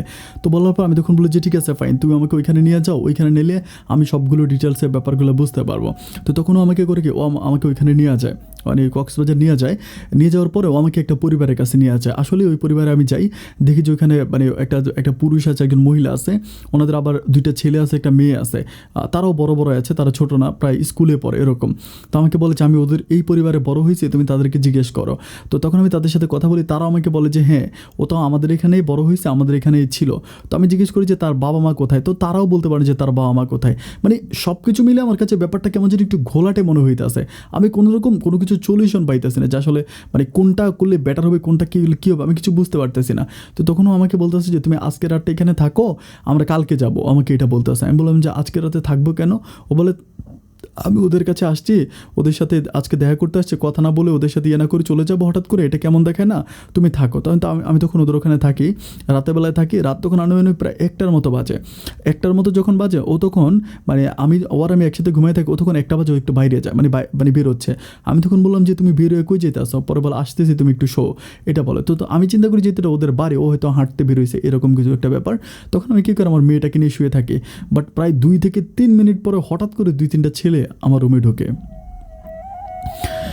2-3টা ছেলে আমার রুমে ঢোকার পরে আমার মানে কোনো কথা নেই, আইসে আমার হাত বাইদা ফেলে, আমার ওরকম পাও বাইদা ফেলে, হাত পা বাইদা ফেলার পর আমি তখন আমাকে শোয়াই ফেলে। আমার মেয়েটা তখন চিল্লাইতেছে, মানে প্রচুর কান্না করতেছে। আমার মেয়েটাকে তখন মানে একটা ছেলে পাশের রুমে নিয়ে চলে যায় আমার সামনে দিয়ে। তখন আমি চিন্তা করতেছি যে কী ব্যাপার, আমার সাথে এগুলো কী হইতেছে, কাহিনিটা এমনি কিছুই বুঝতে পারতেছি না। তো অনেকক্ষণ পরে তখন আমার বউ আসে। আমার বউ আইসা ও আমার হাতে পেয়ে ধরে কান্নাকাটি করে, মানে খুবই কান্নাকাটি করে আমাকে বলে যে তুমি মানে আমাকে মানে আমার যে ব্যাংকে টাকা ছিল, আমার ওই ব্যাংকের চেক বই কিন্তু সে জানতো, মানে আমার চেক বই কিন্তু আমার ওই ঘরেই ছিল। চেক বইটা নিয়ে আইসা বলে যে তুমি চেক বইয়ের ওখানে সিগনেচার করো, আমাকে টাকা দাও, আমাকে এটা বলে। আমি তখন বলি যে আমি তোমাকে টাকা কেন দিব, মানে তখন আমার মুখ খোলে। আমি তাকে বলতেছে দেখো আমি অনেক চেষ্টা করছি তোমার সাথে থাকার জন্য, আমি আমার খারাপ রাস্তাগুলো ছেড়ে দিয়েছি তোমার সাথে থাকার জন্য, কিন্তু আমি দেখলাম যে আসলে আমি তোমার সাথে থাকতে পারবো না, বা তোমার সাথে থাকা আমার সম্ভব না। আর তুমি আমাকে টাকা দাও, আমি চলে যাবো, আমি বিদেশে কোথাও চলে যাবো, আমি ওইখানে গিয়ে সেটেল হবো, আমাকে এটা বলে। আমি তখন বলি যে তুমি তুমি এটা কেমন কথা বলতেছো? আমাকে বলে আচ্ছা তুমি তো আমাকে বিয়ে করছো, আমার তোমার কাছে কাবিনের টাকা পাওয়া না 6 লাখ, তুমি আমাকে 6 লাখ টাকা দিয়ে দাও, বেশি লাগবে না, 6 লাখ টাকা দিয়ে দাও তাতে হবে। আমি তখন তারে বলতেছি আমি তোমার বিয়ে করছি, তুমি আমার বউ, আমরা সারা। ও বলে না না না, আমি তোমার সাথে থাকতে পারবো না, কারণ আমাকে নিয়ে তোমার মনে যে সন্দেহ জন্ম হয়ে গেছে, এরপর থেকে আসলে আমাদের একসাথে আর থাকা হবে না। আমি তখন তারে বলেছি তুমি কি কথা বলতেছো, যে তুমি এগুলো কেমন কথা বলতেছো? আমাকে বলেছি প্লিজ আমি তোমাকে যেটা বলতেছি তুমি সেটাই করো, তুমি আমাকে 6 লাখ টাকা দিয়ে দাও, আমি তোমার সাথে কোনো ঝামেলা করবো না। আমি এটা আমার লোক আছে, তারা টাকা উঠে আমাকে টাকা দিবে, এরপরে আমি চলে যাব, তুমি তোমার মেয়েটাকে নিয়ে থাকবো, আমাকে এটা বলে। আমার তখন চোখের পানিগুলো টলমল করে পড়তেছে, আমি তারা এত ভালোবাসছি। তার জন্য আমি একজন গ্রিন কার্ড হোল্ডার ছিলাম ইতালিতে, আমি আর ইতালিতে আর ফিরে যাই নাই, ইতালিতে ফিরে যাই নাই, শুধুমাত্র তার মুখের দিকে তাকে। সে আমার কাছে 6 লাখ টাকা চাইতেছে, আমি তো তার জন্য আমার জীবনটাও দিতে পারি। তখন হাতের বাঁধাটা করে আমি তখন ওখানে 6 লাখ টাকা তারা লেখে, আমি তখন সিগনেচার করে দিই। সিগনেচার করে দেওয়ার পরে পরদিন প্রায় 10টার মতো বাজে, তখন তারা আমাকে ছাড়ে। মানে ছাইরা আমার বলতেছে যে দেখেন আমার কিন্তু ওখানে অনেক ভিডিও করে, আমার ব্ল্যাঙ্ক স্ট্যাম্পে সিগনেচার নেয়, মানে আমার ব্যাংকে কিন্তু আরও অনেক টাকা ছিল, প্রায় আমার ওখানে ব্যাংকে প্রায় 30 লাখ টাকার মতো ছিল, কিন্তু আমার কাছ থেকে আমার ওয়াইফ অর্পা শুধু 6 লাখ টাকায় নিয়ে যায়, বেশি টাকা নেয় না। 6 লাখ টাকা নিয়ে যায়, 6 লাখ টাকা নিয়ে যাও, ও বলে যে তুমি 6 লাখ টাকা দাও। তো 6 লাখ টাকা ব্যাংক থেকে উঠায়, 6 লাখ টাকা ব্যাংক থেকে উঠানোর পরে ও তখন ওই টাকা নিয়ে চলে যায়। এর পরের দিন 10টা বাজে আমাকে ছেড়ে দেয়, আমার মেয়েটাকে আমাকে দিয়ে দেয়। আমি তখন ওই পরিবারের সাথে কথা বলি, মানে যে পরিবার আমাকে রাখে, আমি পরে জানতে পারি যে ওই পরিবারে যারা আছে তারাও না, মানে এইটা লাইক একটা রিসুয়েডের মতো ছিল বাড়িটা, একটা লাইক রিসোর্ট টাইপের বাড়ি। এটাতে আসলে মানে মানে পুরোটাই ফেক। ওদের যে মানে আমি পরে বুঝতে পারছি এটা পুরোটা ওদের একটা টিম, ওরা ওই টিমে কাজ করে, ওদের ওই টিমের মাঝে সবাই আছে, মানে মানে বয়স্ক মহিলা আছে, তারপরে বাবা আছে, মা আছে, মাওলানা আছে, মানে সব আছে ওদের ওই টিমের ভিতরে, ওরা মানে একটা টিম নিয়ে ওরা কাজ করে। তখন আমি কী করি, আমার মেয়েটাকে নিয়ে কোনো রকম কক্সবাজার থেকে পালে আমি চিটাগাঙে চলে আসি। চিটাঙে আসার পর আমার আব্বা আম্মা আমাকে বারবার জিজ্ঞেস করতেছে কী হয়েছে তোরা আমারে বল, মানে তুই আমারে বল। আমি তখন আমার আব্বা আম্মার কাছে বললাম যে অর্পা কোথায়। আমি তখন আর আব্বা আম্মাকে বলি যে দেখো মা, মানে অর্পা আমার সংসার করবে না, অর্পা আর আমার শ্বশুরবাড়ি থেকে আসবে না। তো আমার আব্বা আম্মা আমাকে বলতেছে কেন আসবে না, আমি যাবো তোর শ্বশুরবাড়িতে, বা কী হয়েছে আমরা ব্যাপারগুলো মানে দেখবো। তো তখন বারবার আমাকে ওরা ওইখানে যাওয়ার জন্য চেষ্টা করতেছে। আমি তখন ওইখানে আমি আমার বাবা মাকে নেই না। আমি আমার বাবা মাকে কেন নেই না, যে আমার কথা হচ্ছে যে না, যেটা হবার সেটা হয়ে গেছে, আমি এটা নিয়ে কোনো কথা বলবো না। আমাকে তো অর্পা একটা মেয়ে দিছে, আমি ওর মেয়েটাকে নিয়ে বাকি জীবনটা কাটাই দিব। আমি ওর বাবুটারে বুকে জড়াই ধরি, যে অন্য কিছু যাই হোক, আমার একটা বাবু আছে, আমি তাকে নিয়েই থাকবো। তো এইভাবে পরে আমি আর মানে কোনো বিয়ে শাদী করি না। পরিবার আমাকে বিয়ে করার জন্য প্রেশার দেয়, মানে বিয়ে করার জন্য খুব প্রেশার দেয়। আমি তখন আর বিয়ে করি না, মানে আমি আর বিয়েই করি না। তো এইভাবে প্রায় আরও 2 বছর মতো কেটে যায়, 2 থেকে আড়াই বছর। আমি তখন আমাদের এখানে মানে আমাদের যে বাড়ি আছে, আমাদের বাড়ির ওইখানে একটা দোকান দেই, একটা মুদি দোকান দিয়ে অনেক বড় করে দোকান দিতেছে। আমার মেয়েটাও প্রায় মোটামুটি অনেকটা বড় হয়ে গেছে, অনেকটা বড় হয়েছে। তো প্রায় 2 বছর পরে এখন হঠাৎ করে প্রায় এই তো গত বছরের আগে যখন মানে মহামারী চলতেছিল, ওই সময় আমাদের পাশের বাড়ির একটা মানে ভাবি আছে, ওই ভাবির সাথে আমার ওয়াইফ আর কি খুব ভালো সম্পর্ক ছিল আমার ওয়াইফের। ওই ভাবির মোবাইলে আজকে 2 বছর পরে আমার ওয়াইফ হচ্ছে অর্পা ফোন করে। অর্পা ফোন করলে ভাবি আমাকে বলে যে অর্পা ফোন করছে, মানে কথাটা শোনার পর আমার কলিজাটা মানে বিশাল বড় হয়ে গেছে যে অর্পা ফোন করছে, আমার এত ভালো লাগছে। আমি তখন মানে তখন আমি বলি আমি কথা বলি, তখন আমার কাছে মোবাইলটা দেয়, একটা নাম্বার দেয়, বলছে ওই নাম্বারে মিস কল দেওয়ার জন্য। আমি আসলে তো নাম্বারটা একটা দুবাইয়ের নাম্বার ছিল, দুবাইয়ের নাম্বারে মিস কল দেওয়ার পর তখন আমার সাথে অর্পা কথা বলে। আমি তখন কথা বলি, আমি বলি যে কী ব্যাপার, তুমি আমার সাথে কী করলো, ওইগুলো জিজ্ঞেস করে। তো তখন অর্পা আমাকে বলতেছে তোমাকে একটা কথা বললে তুমি শুনবা, আমাকে বলো। আমি তখন বলি যে হ্যাঁ শুনবো। ও বলে জানো আমার ওই রোগটা হয়েছিল, আমি ওই রোগ থেকে মুক্তি পাইছি, আমি যে বাঁচবো এটা কেউ বলে নাই। আমি হসপিটালে ছিলাম, অনেক দিন পর্যন্ত হসপিটালে ছিলাম, আমি কিন্তু মরে যাইতাম, আমি কিন্তু মরার পর থেকে ফিরে আসছি। তো আমি ফিরে আসার পরে আমি তখন চিন্তা করছি যে আমার এই অবস্থা, আমি উমরা করছি, আমি সৌদি আরবে গেছি, গিয়ে উমরা করে আসছি, মানে আমার অবস্থা খুবই খারাপ। আমি তো মরণ থেকে ফিরে আসছি, আমি চিন্তা করতেছি আমি একদম ভালো হয়ে যাব, আমার যত খারাপ রাস্তা আছে আমি সব কিছু ছেড়ে দিব, আর তুমি আমাকে আরেকটা বার সুযোগ দাও। দেখো আমি তোমার কাছ থেকে কোনো বাড়তি টাকা পয়সা নেই নাই, আমি তোমার কাছ থেকে যে টাকা নিছি সে টাকা আমার কিন্তু কাবিনের টাকা, আর আমি কিন্তু তোমাকে ছেড়েও দিই না, আমাদের কিন্তু এখনও স্বামী স্ত্রীর সম্পর্ক আছে। তুমি যদি আমাকে একটা বার সুযোগ দাও, আমি আমার এই খারাপ জীবন থেকে বেরিয়ে ভালো হয়ে যেতে চাই। আমার একটা মেয়ে আছে, আমার বারবার আমার মেয়েটার কথা মনে পড়তেছে, আমার মেয়েটার জন্য আমার খুবই খারাপ লাগতেছে। প্লিজ নাবিল, আমি যা করছি সব কিছুর জন্য তোমার কাছে মাপ চাই, তুমি আমাকে একটাবার মেনে নাও, আমরা একটা সুখী সংসার করবো, আমরা দুজনে মিলে অনেক ভালো থাকবো, আমাকে তুমি একটা সুযোগ দাও। আমি তখন তারে বলতেছি যে ঠিক আছে, আমি তোমাকে এখন এই ব্যাপার নিয়ে কিছুই বলতে চাই না, আমি আমি আমাকে একটু সময় দাও, আমি এটা একটু ভেবে চিন্তে দেখি। তো এভাবে প্রায় আরও 15-20 দিনের মতো কাটে, কিন্তু কন্টিনিউ আমাকে কল করতে থাকে, মানে কন্টিনিউ কল করতে থাকে। তো আমি তখন আর ওটা নিয়ে মানে আমি কোনটা বলবো আমি ঠিক বুঝতে পারতেছি না। তো এই ব্যাপারগুলো আমার পরিবার কিছুটা ধারণা করে, কিছুটা জানতে পারে। জানতে পারার পর আমার পরিবার তখন আমাকে বিয়ে করানোর জন্য বিভিন্ন দিকে মেয়ে দেখতে থাকে, মানে আমাকে বিয়ে করাবে, বাট আমি বিয়ে করব না, আমি বিয়ে করব না। এভাবে প্রায় আরও 8-9 মাসের মতো কাটে। আজকে প্রায় একটা বৎসরের মতো ও আমাকে কন্টিনিউ কল দিয়ে যাচ্ছে, মানে কন্টিনিউ কল দিয়ে যাচ্ছে। ও আমাকে বারবার বলতেছে যে ও ভালো হয়ে যাবে, আমি যদি একটা সুযোগ দেও সব মানে সব রাস্তা থেকে চলে আসবে। কিন্তু আমি চিন্তা করতেছি একটা বৎসর ও যদি খারাপই থাকতো তাহলে কিন্তু 1 বৎসর ধরে আমাকে ফোন দিত না। 1 বৎসর ধরে আমাকে ফোন দিতেছে যে ও ভালো রাস্তায় চলে আসবে। আর আমার মেয়েটার মুখের দিকে তাকালে আমার মনে হয় যে অন্য একটা মেয়েকে বিয়ে করলে আমার মেয়েটা এরকম করে শান্তি পাবে না, বাট ওরা যদি বিয়ে করে হয়তো মানে ও যদি ফিরে আসে তাহলে আমার মেয়েটা ভালো থাকবে। আর আরেকটা ব্যাপার কি আপন ভাই, আমি কিন্তু মন থেকে অর্পাকে খুব ভালোবাসি, এত ভালোবাসি বলে বুঝাতে পারবো না। আমার অর্পা যত খারাপই হোক ভাই, অর্পার মনটা যদি পরিষ্কার, অর্পা যদি ভালো হয়, আমি অর্পাকে নিয়ে সংসার করতে চাই। আপন ভাই, আপনি অনেক মানুষের জীবনের গল্প শোনেন, মানে অনেক মানুষকে সলিউশন দেন। আমি আসলে হয়তো সাজা গুছিয়ে সুন্দর করে আমার কথাগুলো বলতে পারি নাই, তবে ভাই চেষ্টা করছি বলার জন্য। জানি না আপনি কতটুকু বুঝেছেন, যতটুকু বুঝেছেন মানে খুব এলোমেলো ছিল, তারপরেও যতটুকু বুঝেছেন আমাকে একটা সলিউশন দেবেন আপন ভাই। খুব বিপদে আছি। এটা আমার ফোন নাম্বার, যদি পারেন আমাকে একটু ফোন করবেন আপন ভাই। আপনি যদি একটা পরামর্শ দেন, আমি এই পরামর্শ অনুসারে আমি কাজ করবো আপন ভাই। প্লিজ আমাকে একটা বুদ্ধি দিবেন ভাই, কী করতে পারি। আর আপনি অনেক ভালো থাকবেন ভাই। আসসালামু আলাইকুম।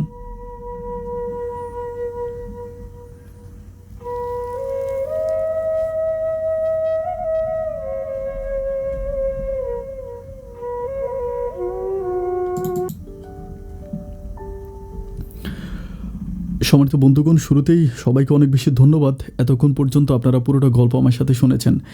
এটার একটা সবচেয়ে দুঃখজনক ব্যাপার বলবো কি, মানে দুঃখজনক বলবো কি না জানি না, আমার এই উনি আমাকে যে লেখাগুলো পাঠিয়েছে এগুলো কিন্তু সম্পূর্ণ ওনাকে ইমেল করেছে। তো ইমেলটা আমি দেখলাম যে আজ থেকে আরও 3 মাস আগের ইমেলটা ছিল, 3 মাস আগের। তো স্টোরির ফাঁকে এই স্টোরিটা আমার দেখা হয় নাই, মানে অনেকগুলো স্টোরি ছিল, তো স্টোরিটা আমার দেখা হয় নাই। আমি আজকে সকালবেলা স্টোরিটা মানে পড়লাম, পড়ে আমার কাছে খুব ভালো লাগলো। মানে এর আগে স্টোরি পড়েছি, আসলে ওটা সিলেক্ট করার মতো ছিল না, কারণ প্রথম দিকে আসলে মানে অতটা কাহিনী ছিল না প্রথম দিকে। তো আমি চিন্তা করছি যে আসলে স্টোরিটা নেওয়াটা মানে ভালো হবে না, বা স্টোরি ভালো মনে হয় না। কিন্তু আজকে যখন সকালবেলা আমি স্টোরি পুরোটা পড়লাম, তখন আমার কাছে লাস্ট ব্যাপারগুলো খুব ভালো লাগছে। মানে ব্যাপারটা আমার কাছে একটু মনে হয়েছে যে এটা মানে স্টোরিটা নেওয়ার মতো কোনো একটা স্টোরি ছিল। তো তারপরে আমি যে নাম্বারটা দিয়েছিল ওই নাম্বার আমি সারাটা দিন আজকে ট্রাই করেছি, সকাল থেকে এই পর্যন্ত, কিন্তু ওনার নাম্বারে আমি আর লাইন পাই না, ওনার নাম্বারটা বন্ধ। অনেকবার ট্রাই করেছি, নাম্বারটা বন্ধ। এবং আমি মানে আমার নাম্বারটা আমার কিছু বন্ধুদেরকেও দিয়েছি, যে নাম্বারটার আসলে ডিটেলস বের করার জন্য ভদ্রলোকটা আসলে কে হতে পারে। তো এরপর থেকে ওনার সাথে আমি কোনো রকম কন্ট্যাক্ট করতে পারি নাই প্রিয় বন্ধুগণ। গল্পটা আরও অনেক বড় ছিল, গল্পের মাঝে আসলে মানে আমি কিন্তু গল্প 1 ঘন্টার ভিতরে শেষ করব, যার জন্য আমি পুরোটা গল্প অনেক অংশ কেটে ফেলেছি। আপনাদেরকে হয়তো মানে বুঝাইতে পারি না, হয়তো অনেকটা ব্যাপার বুঝবেন না, আমি খুব স্কিপ করে বলেছি। তারপরেও যদি কোনো ব্যাপার আপনারা না বুঝে থাকেন, আপনারা আমাকে কমেন্ট বক্সে লিখে পাঠাবেন। লিখে পাঠালে হয়তো মানে আমি আপনাদেরকে রিপ্লাই করব, বা আমি আপনাদেরকে উত্তর করব। আমি অনুষ্ঠান শুরুতে বলেছিলাম যে আপনারা আপনাদের মতো করে একটা সলিউশন দেবেন। আমরা জানি না যে নাবিলের জীবনে কী ঘটেছে, কেন তার ফোনটা বন্ধ। আমি এটাও জানি না যে তার ওয়াইফকে সে আসছে কিনা, বা ওয়াইফকে মেনে নিছে কিনা, বা কী হয়েছে আমি সেটাও জানি না। তারপর আপনাদের মতামত, যদি নাবিল কখনো আমার এই অনুষ্ঠানটা শুনে থাকে, যদি কারণ যেহেতু 3 মাস আগে ও হয়তো মানে ভেবেই নিয়েছে যে আপন ভাই আমার এই গল্পটা প্রচার করবে না, যেহেতু অনুষ্ঠানটা 3 মাস আগেরই ছিল। তো যদি নাবিল আমাকে শুনে থাকে, বা যদি নাবিল আমার কণ্ঠস্বরটা শুনতে পায়, আমাকে দেখতে পায়, তাহলে হয়তো আপনাদের এসএমএসগুলো সে পড়বে। সেক্ষেত্রে আপনারা এসএমএস করতে পারেন। আই ডোন্ট নো, যে আসলে আমার কাছে ব্যাপারটা খুবই কনফিউশন মনে হচ্ছে যে তার নাম্বারটা বন্ধ। সে কি তার মানে, তবে এইটা আমি স্বীকার করি যে নাবিল যথেষ্ট সরল মনের একটা ছেলে, মানে অত্যন্ত সরল। মানুষের মাঝে সরলতা কাজ করে, কিন্তু এত সরলতা কাজ করে মানে আপনারা চিন্তা করতে পারেন। এখানে একটা স্পেস আছে। সে আসলে মানে তার পরিবারটা কিন্তু একটু ওরকমে, তার বাবা যেহেতু, তার পরিবারে তার কোনো ভাই নেই, 2টো বোন আছে। তো সেক্ষেত্রে ওইটা মানে সংসারটা খোঁজ খবর নেওয়ার মতো কিন্তু ওরকম মানুষ ছিল না। হয়তো একটা ভাই থাকতো বা বাবা স্ট্রং হইতো, তাহলে হয়তো উনি খোঁজ খবর নিতে পারতো যে আমার ছেলেটা আসলে কোথায় বিয়ে করছে।